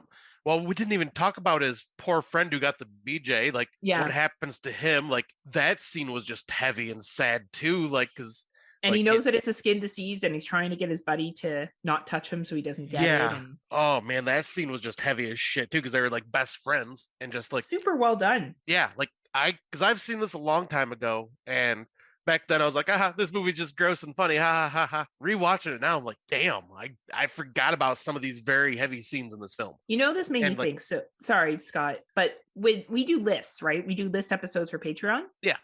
I think we should do a list episode, sequels that are better than the original. I like that idea. Because this, spoiler, will definitely be on my fucking list. Yeah. Like, this movie is, I can't believe it took me this long to watch it. I just think it's, you know, I don't think it's the best movie of all time, obviously not. No. But if I'm looking at the Cabin Fever films, I just think the characters, the capturing of prom, the capturing of the teenage relationships around it are so good. Yeah, like the characters in general are just so well portrayed. The teachers are even well portrayed. A little bit on the hokey side, but I mean, it even still has a little bit of the silliness from part one leak into it with the deputy, the party man, like with like and how he all of a sudden takes this virus seriously and like starts freaking out and like trying to escape the quarantine with his buddies. My god! And the conversations, like we could get into a whole other rant of the conversations that he has about sashimi being the ultimate pussy. Like it is some of the lines he says is just fucking like mint. Oh yeah, like, he is freaking hilarious. Right. But yeah, like I know I haven't talked much about the actual prom aspect of this, but yeah, it does focus on it, and it focuses on a lot more of the kind of like in Dance of the Dead, focuses on a lot of the behind the scenes prom committee stuff, focuses on like the preparation for the night of, where like you see the girl making the punch and getting everything ready there while she's already dressed up and ready to go. Yeah. Decorating's happening, and then the prom happens, and then everything else happens involved in the prom. And actually, this prom was actually held at the high school. Yep, it was. So it must be just kind of like because it was a small podunk style town. So I'm wondering if it's maybe those types of schools hold their proms at the high school because it's cheaper. Absolutely. I totally think that's exactly what happened here. But no, this is a really solid movie. It represents prom well, and it's just a good movie overall. Yeah, like I said, this is the best one out of the four that we've got going, I think, for this episode. Now, let's talk about a movie that's the masterpiece of them all. Yes, that I apologize for, because I was the one that found this film. And I just suggested it because it was a 2020 release. And I thought, well, it's the only one that focuses solely on prom. And that was a mistake. And I am sorry. But we'll talk about it. I will say before I even jump into this, there is at least one thing that this movie does that none of the others have in a surprising way. Okay, I like to hear that, because I feel like I failed us. So I look forward to hearing, especially with especially how it ties into your research you did. But we'll start with the movie we are talking about is Killer Prom, which was released April 19th, 2020. After losing her mother in an accident, a teenager and her father welcome a distant cousin into their home. Hoping to claim the family as her own, the psychopath hatches a devious plan to recreate the prom she never experienced. All right, before we jump into this movie, it is a Lifetime movie. And oh boy, is it a Lifetime movie. Oh, is it ever? Oh my God. Is it ever? Now, before we jump into just how awful this movie is, I will bring up the one good point. And that one good point is it ties into our episode, or at least ties into the research you did, which is the prom proposal. It does. It actually shows the prom proposal. It shows a prom proposal. It does. Thank you, Lifetime. You did one thing right. You got one thing going on. However, this movie does not focus on the prom. It focuses on the idea of the prom. And previous proms. Yeah, and previous proms. But oh boy, I don't even know where to begin with this fucking movie. Let's begin. So this movie sets the stage that this woman, we're gonna give the Coles notes because this movie is really shitty. This woman is jealous of her cousin because her cousin and her, a couple years apart, they went to the same high school. Her cousin was prom queen. She met her husband, who is a successful doctor now, at prom. They were prom king and queen.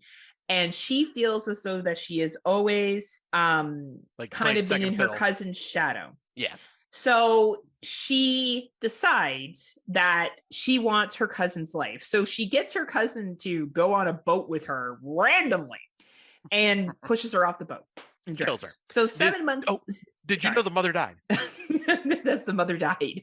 Did you know she died? Because the movie doesn't explain that at all. No, never. We never find out what happened to the mother. There's never a reference to her dying. Ever. And the reaction from the father of her being dead is like, oh yeah, my wife died. Like, fucking sucks. Like, if this was a murder mystery, you'd be like, the husband for sure did it. The dude showing zero emotion. Like, it was like, he was like, yeah, the pizza came and I didn't really like it. Like, it was so fucking, anyway. Give it 1 out of 10 stars. My wife died. 1 out of 10 stars. Like, it was so bad. Anyway. So 7 months later, this cousin decides that she's going to come live with this family. So she gives the excuse that she's taking her real estate exam or something out there. and that she'll come and help take care of the kids. And, you know, the husband's like, oh yeah, we're still getting adjusted. It'd be so great to have family, because this is his wife's cousin. Yeah. So he's still viewing that her as like, you were related to my wife. She comes out there. Of course, there's a young lady and a little kid, a little boy, and the young lady is getting ready for her prom. So prom is coming up. Her mom's not there. And these kids seem to be adjusting pretty fucking good to losing their mother tragically 7 months earlier. Wait, anyway, mom's dead? Scott, stay with me for this excellent plot. Wait, I didn't know her mom was dead, though. I'm just... the movie is based upon the cousin feeling like she never had the prom that she was meant to have. So she wants, you know, the dress. So Hannah, who the little girl is, or like the teenager, really wants to go to prom with her best guy friend. He asks another girl because he got this mysterious text saying that Hannah's not going to go to the prom, so don't bother asking her. Yeah, which was like sent by the mean popular girl. Yep, of course, you got to have like the snooty little preppy girl doing that to her best friend. And her cousin shows up. And of course, her cousin's very sensitive to this, because you get the impression that her cousin was the one that was rejected in high school, which I doubt, because this woman is very beautiful. I'm sure she was beautiful as a young woman as well.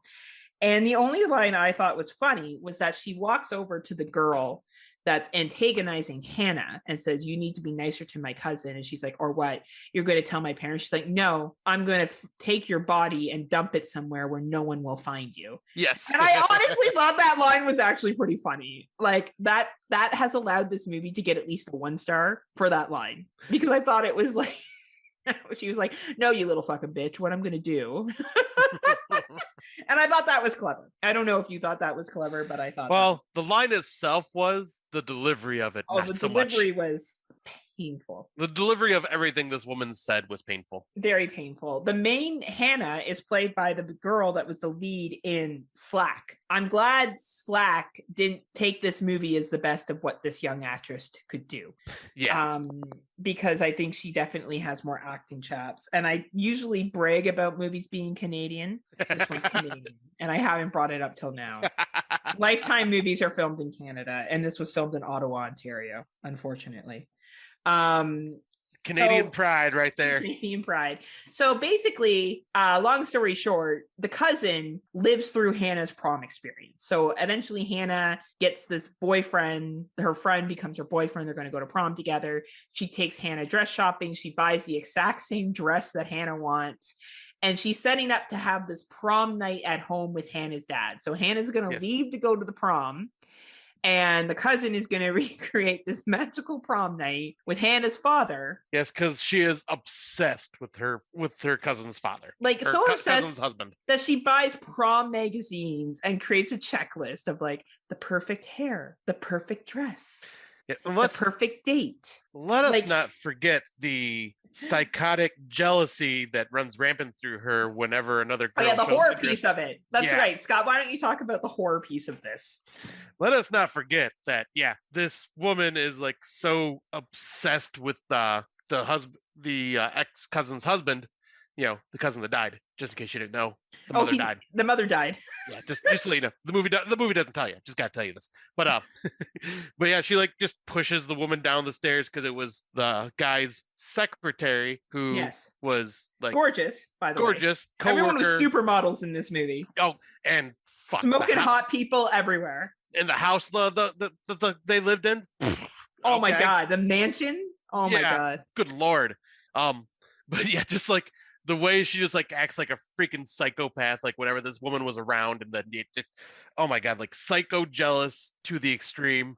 Also a flaw I gotta bring up, or not, like, well, the movie itself is a flaw, but the whole production was a flaw. But the very beginning when she's talking to him on the phone and she's like, yeah, I'm taking my real estate exam, and then she gets to the house and like looks up real estate exams while she's already living there. It's like, okay, you are so dumb. Wouldn't you have done this and prepped before you even came out here to prepare for any lies that you're making. You are such a dummy.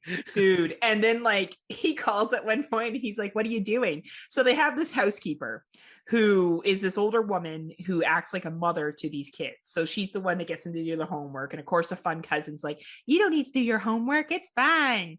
And I guess she somehow finds out that this housekeeper is a recovering alcoholic. Yeah, because she finds the AA coin. And like, is that what it is?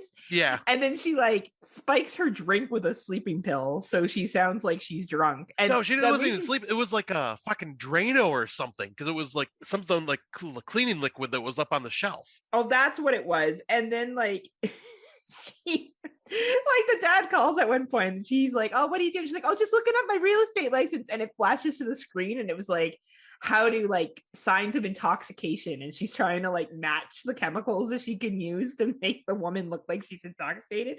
Like, it's honestly just fucking ridiculous.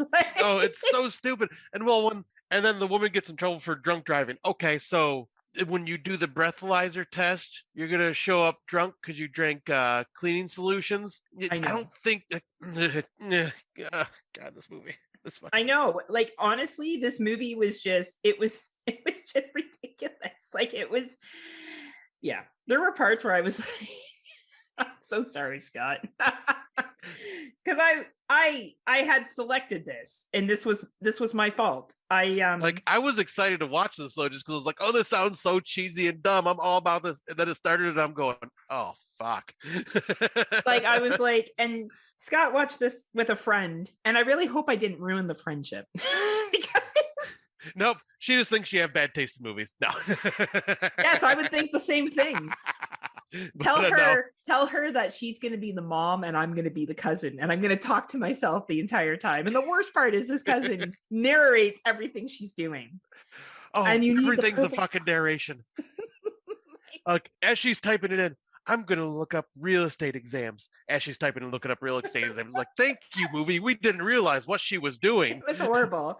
And like, I've seen some Lifetime movies where I'm like, you know what? It's a Lifetime movie, but it's okay. Yeah, this wasn't even that. Like, this was just dreadful. And it never, ever made it to prom. Never. Like, the only prom we've seen was the prom she threw on for her drug knocked out, the husband knocked out. And then she puts a fucking corsage on, or puts a corsage on her wrist and fucking puts the one on him. Oh, yeah. And he wakes up all confused, like, what the hell? And then it's like all decorated for prom outside on their patio. And that's she's like, and we'll be engaged at the end of this. And then meanwhile, the daughter has been picked up with a limo with one other kid. Her and her date are in a limo alone. Never would happen. Yeah. Okay. Like, unless they were on their way to pick up more friends, but that's not the case. Right. And anyway. Oh, and then the conversation that she has in the limo with. Oh yeah, the mom calls of the cousin. With the mother of Sienna, the main character, the killer, and the mother is just like, oh yeah, she's crazy. It's like, you're the fucking mother. Why would you? What? Like, you're just like, oh yeah, she's crazy. I would be very careful around her. It's like, maybe you'd be like, oh yeah, she's crazy. You should call the cops, or I'm gonna call the cops for you. Yeah, like, and then she's like, no, we gotta turn the limo. I gotta go home. And of course, like, the kid's like, well, I guess I'm going with you. She's like, you don't have to. Where else is the kid gonna fucking go? He's in the limo with her. Anyway. Oh my God. So they go back and they find that Sierra's tried to drown the father because, of course, he's rejected her prom proposal and this reenactment of prom, and then being prom king and queen in her head. And she shoves him into the pool, and his daughter gets there just I can't even get through this with a straight face, and pulls him out of the pool. And anyway, and then she stabs the boyfriend who came in to help, and then she's crying at the end. It gets taken away, and yeah, and then a couple weeks later, they throw a fun prom for Hannah in the backyard, because she missed out on her prom night, and everyone's okay. Everyone deals with trauma in this movie super well. Like, everyone is just like dirt off the shoulder. Traumatic things happen, and I just knew past it, no problem. Because the mother died. In case you didn't know, the mother died, and they handled that very well. Like, they just didn't. They seemed fine. Almost like the movie forgot that the mother died, so they had to remind the children that the mother died. The mother died. Like, it was just anyway. So don't watch Killer Prom. No, don't do it. It's painful. Ever. Oh, it is like the worst movie ever. But it talked about prom in a way that even after we watched it, we were like, well, this was so torturous. We got to talk about it. Yes. It's like we put ourselves through it. We have to talk about it. It's our own fault. Yeah. It's our own fault. I am it's my fault. There's no one else to blame but me. But in all fairness, and I stand by this, I've seen other Lifetime films that weren't this bad. So no, I was gonna say, like, that's why I was excited, because I actually don't mind some of the Lifetime, like we saw one with Omar films. Epps last year that wasn't too bad. Yeah, it was just fluffy fun. It was fluffy fun, right? Like I thought, it'll be like that. It will be fluffy and stupid, and yeah, that's exactly what I was hoping. Right, but this was just it was bad. This was low budget bad, even for Lifetime. Like even for Lifetime, it was like they forgot they were filming this one. Like I think they just used most of the budget to film in the house. Yes, they did, and rent that house. I'm sure it was very expensive. Unless it was someone that owns Lifetime's own house. Yeah, you know what? Maybe that's it. That's what the Lifetime money's going to. Anyway. Wow. So we were going to originally do My Bloody Valentine, which I did watch. Scott didn't get a chance to watch it, but they talk about a Valentine's Day dance, but they never actually go. No. So we didn't do that one.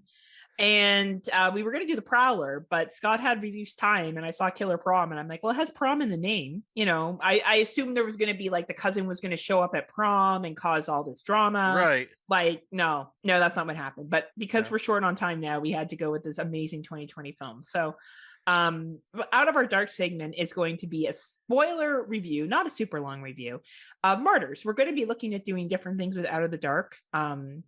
Because we found that with Out of the Dark, we were trying to do all these like cool, interesting topics. And we'll do that too. Like if, something's hot and going on in the horror community, we'll talk about it. We may do movie reviews.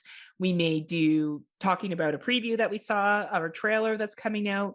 So we'll give, ample notice for spoilers. So for Out of the Dark, we are going to be talking about Martyrs 2008. We will be providing spoilers, not an extensive review, but there will be some spoilers. So if you haven't seen Martyrs, you've been warned. Yep. Yeah, because this movie, like, it's been talked about a million times, but it's just, we need to talk about it and get it off our chest. So why don't you go first, Scotty? All right. So, yep, this film is, notorious, like we've talked about earlier, like for being one of the more extreme of the French extreme films, like High Tension or Hot Tension and Inside and Ills and a couple others.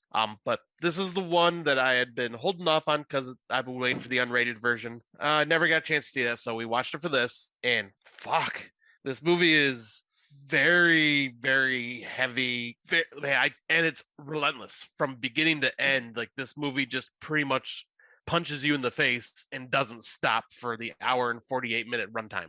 Like it is just intense as shit from beginning to end. And I don't even know where to begin, but I guess from the beginning, like with the whole, I did not expect that to happen with the main character, what was her name, Lucy? Yeah. Walking in the door and just shooting up that entire family. I think what I got when the parents were involved and we go further through the movie and we see the torture chambers that the parents had in the house. I felt for the children. I think the teenage son knew. Mm-hmm. I don't think the younger, was it a daughter? Yeah. I don't think the younger daughter did. But I think the teenage son had an idea of what was going on. The beginning torturing scenes, like watching children be tortured is hard enough. Yeah. And Anna, Lucy becoming friends with Anna and Lucy being totally afraid all the time speaks to the intensity of childhood trauma.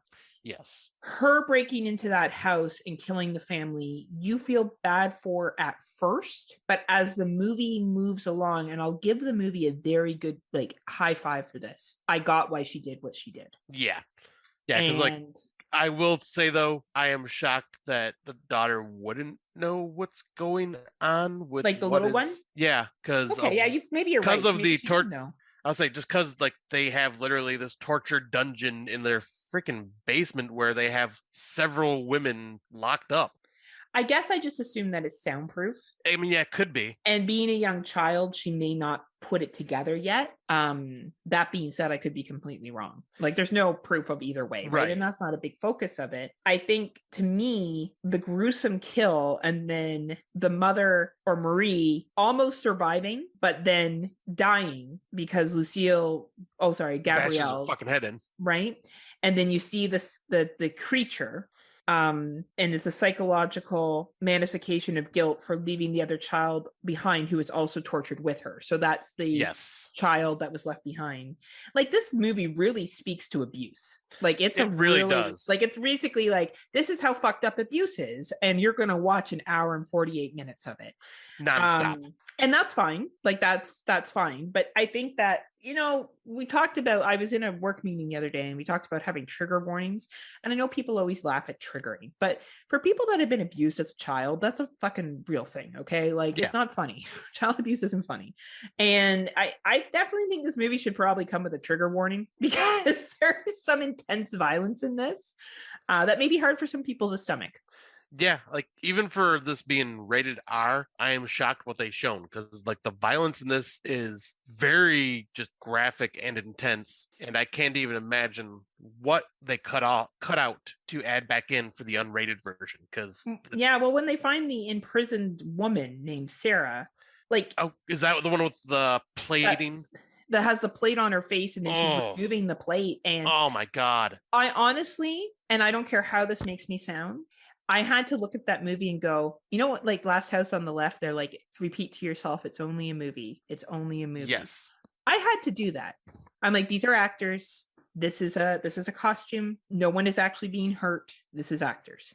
Yes, because like, out of all of the scenes in that movie, when she's removing that plate, that made me the most uncomfortable and just felt so awful for that poor woman. And when Anna's being beaten, I had to repeat that to myself again. Yes. I had to be like, these are actors. This isn't real Heather. This is not like, and I don't care if that makes me sound whatever. It was hard to watch, and it was violent, and it was very well acted. Like, and that says a lot to the actors, to the directors, to deliver that kind of scene. But it affected me. Yeah. Like, this is a very, like, it's not an easy movie, no matter what. No. Like I had it built up to be way worse in my head, like as in like violence wise, but you didn't need the violence to just feel punished for watching this. Like, this just punishes the shit out of you and makes you feel in so many ways. Like, none of it's good, but this brings emotions out of you in like such raw power. Like, I would like French, once again, the French know how to make you feel, like, and aren't afraid to show you. And this movie goes through a different theme at the end. It goes to her being filleted. Anna is filleted. Yes. And she reaches the final stage where she enters a state that is euphoric, and she's likened to achieve transience. And the mademoiselle arrives eagerly, and Anna whispers into her ear of what that stage is like. Yes. So it's like the idea of pain, and then you have so much pain that you reach an area of euphoric, probably because the pain is ending, I would assume, and your body's shutting down. Yeah, because it's basically what these people are trying to do. Because this is like a whole freaking like society of people that come to this house, and like they are trying to find the quote unquote martyr, because they have found this. They have noticed that there are women, especially, are able to transcend to this by being pretty much on the brink of death and can see what is on the other side. And and whether that is seen on the other side or hallucinating. Yes. From all the pain that they're in, that's, another thing. And so this film, honestly, this film is like a bunch of violence talking about child abuse, the effects of trauma, then to the other effects of trauma, which is believing you can have so much abuse that it becomes euphoric. It's a very heavy film. It's only something the French could do. Right. Like I have not watched it. I am kind of curious now, but this was remade in like an American remake in 2015. I hear it's pretty bad. Yeah, I hear it's bad, but I'm kind of curious to see like, okay, how can you even like compare? Like, I don't even know how you even attempted this. I'm almost curious just to see how they attempted it. Right. It has a 1.7 rating on Letterboxd. Ooh, yeah. And I think Americans can't hit that rawness that the French can. And sorry, go ahead. And I think they missed the point too a lot of the time. Yes. Like, this has very much, through the violence, there is a social political message here. There is a discussion about death and euphoria that comes with that. I understand all that. Would I watch it again? Probably not, unless it was for a show or something that I was doing. If you had to rate it, we don't usually give ratings, but we'll do it for the fact that we're doing a review here, unless there's something else you wanted to add. Not really. Like, I think you've pretty much summed it all up. Like, this is just like an intense film. Like, I don't know any other word to put it, but like this is just intense. And it deserves a lot of credit for acting and special effects, like the practical effects that are used in this with Elaine and Sarah that's found tortured in that room and her fear. It reminded me of a scared animal. And I think that says to the acting and stuff. Like, honestly, whether I found this movie disturbing or not, it doesn't matter. It's well done. And I will give it 100% for that, and those are probably my closing comments on it. Yeah. What would you rate it? If we rate it out of 10, I would give it a 10 out of 10. I do feel like this is a solidly made film. I feel like the acting is out of this world. The dialogue is amazing. The practical effects, the directing, the ability to pull the emotion. Content-wise, it was a very hard watch for me. Probably wouldn't watch it again. But if this is someone's favorite film and they can watch it over and over again, all the power to you. It's just, for me, was too hard. But definitely a 10 out of 10 quality made film. Yep. I'm actually right there with you. I put it on Letterboxd, a 5 out of 5, which would be a 10 out of 10 for me. Because, you cannot deny the professional quality of this film and like the performances behind it and everything done about it. Like it's such a well done film, and it is a very hard subject to watch on screen unfold the way they show it. That I probably will never rewatch this. Like maybe kind of like I did with a lot of those French films, is maybe rewatch them 7, 8, 10 years later, just to kind of give a refresher on it. But or like you said, for a podcast. But just to even give like an idea of how intense this film was. My roommate Tim, not big into horror films. So when he knew that I was going to be watching some very fucked up films coming up for this next month, he's like, all right, I'm going to be staying in my room during these because I do not want to watch these. However, it was within the first 20 minutes I was watching it, and like I have my sound system and the speakers kick out pretty intense sound. I got up to do something in my bedroom real quick, and all I hear is Tim going, just to give you a heads up, you may start hearing my music from my bedroom, because he's like, just the sound of what I'm hearing from that movie is making me completely uncomfortable. He's like, I'm not even having to watch it. And he's like, I'm already unnerved. He's like, so I'm going to turn on the stereo to drown this out because this is too much for me even. Like, wow. It's heavy. Yeah. It's heavy, right? And I think that's something that you need to know walking into this. But yet again, I would never discredit someone for loving this movie. I would never discredit someone for disliking this movie, but I can't not acknowledge the quality of the film. Right. So like, this is a tough film, but like it deserves like praise for its like quality in filmmaking. So that ends our Out of the Dark segment. Such a light and fluffy topic at the end. To go with proms. We really thought about how we could connect this. We have some fun things coming up this month. We're going to be recording our next Controllers Up, Cards Down podcast. Yep. And that will be released soon. We'll be doing also another Legion Patreon special. Yet again, please go to whatever podcast service you use, whether it's Spotify, Podcast Addict, Apple iTunes, and find the Legion Podcast Network and hit subscribe. You'll get all of the awesome podcasts on there. And we will continue to release first on Patreon, our Patreon specials, and still release it on Friday Nightmares about a week or so later. But eventually we will not do that. So please consider signing up to the Legion Patreon. It's called a tease, people. Give you a sample, let you taste the goodness that is the Patreon, and then lure you in. And Scott and I will be having special guests on our Patreon episodes, which makes it even more special. And we'll be doing lots of cool things. Our most recent one was with Mr. Brandon Orlick from the Exploding Heads podcast. And we did top 5 anthologies. So if you haven't had a chance to listen to that yet, it's on our page and it's on the Legion Podcast Network. So please download and check it out. Yep, please do it. It was a very fun episode to record. And much more happier than this one. Yes. At the end. But the rest of it was fine. So this one did not have a happy ending. Scott had a happy ending because he gets turned on by Martyrs. Tim Davis is like, I knew it. I got a Scott Crawford, Tim Davis. So is there anything that you need to say before we peace out there, Scotty? Yes, I do. Heather, will you go to prom with me? Yeah, yet again, as long as the other things are in place and you don't have that really creepy mustache that you had when you were 16. Yeah. If it looks like a caterpillar crawled up and died on your face, I'm not going. Fair enough. Your beard and this look that you got now, this is full evolved Smokeshow. Yes. I have evolved like a Pokemon. You have. You're like super Pokemon. So we'll look forward to seeing you guys next time. I don't even know what we're doing next time. I don't know. We're doing something good. I forget all the time. Yeah, well, we're we just kind of wing it. We do. We have lists of things and we talk about it, and then we get on the show. We're like, oh, I don't know what to do, even though we do have a plan. Yeah. We just don't know what order the plan is going to be in. We have no idea. It's always like, we'll just see what happens. All we know is we got some cool shit coming out this month, so please check it out. And in the meantime, what do you have to say to the good people, Scotty? Unpleasant dreams. But also, did you know our mom died? Prom night. Everything is all right. All right. And that's it. We're out.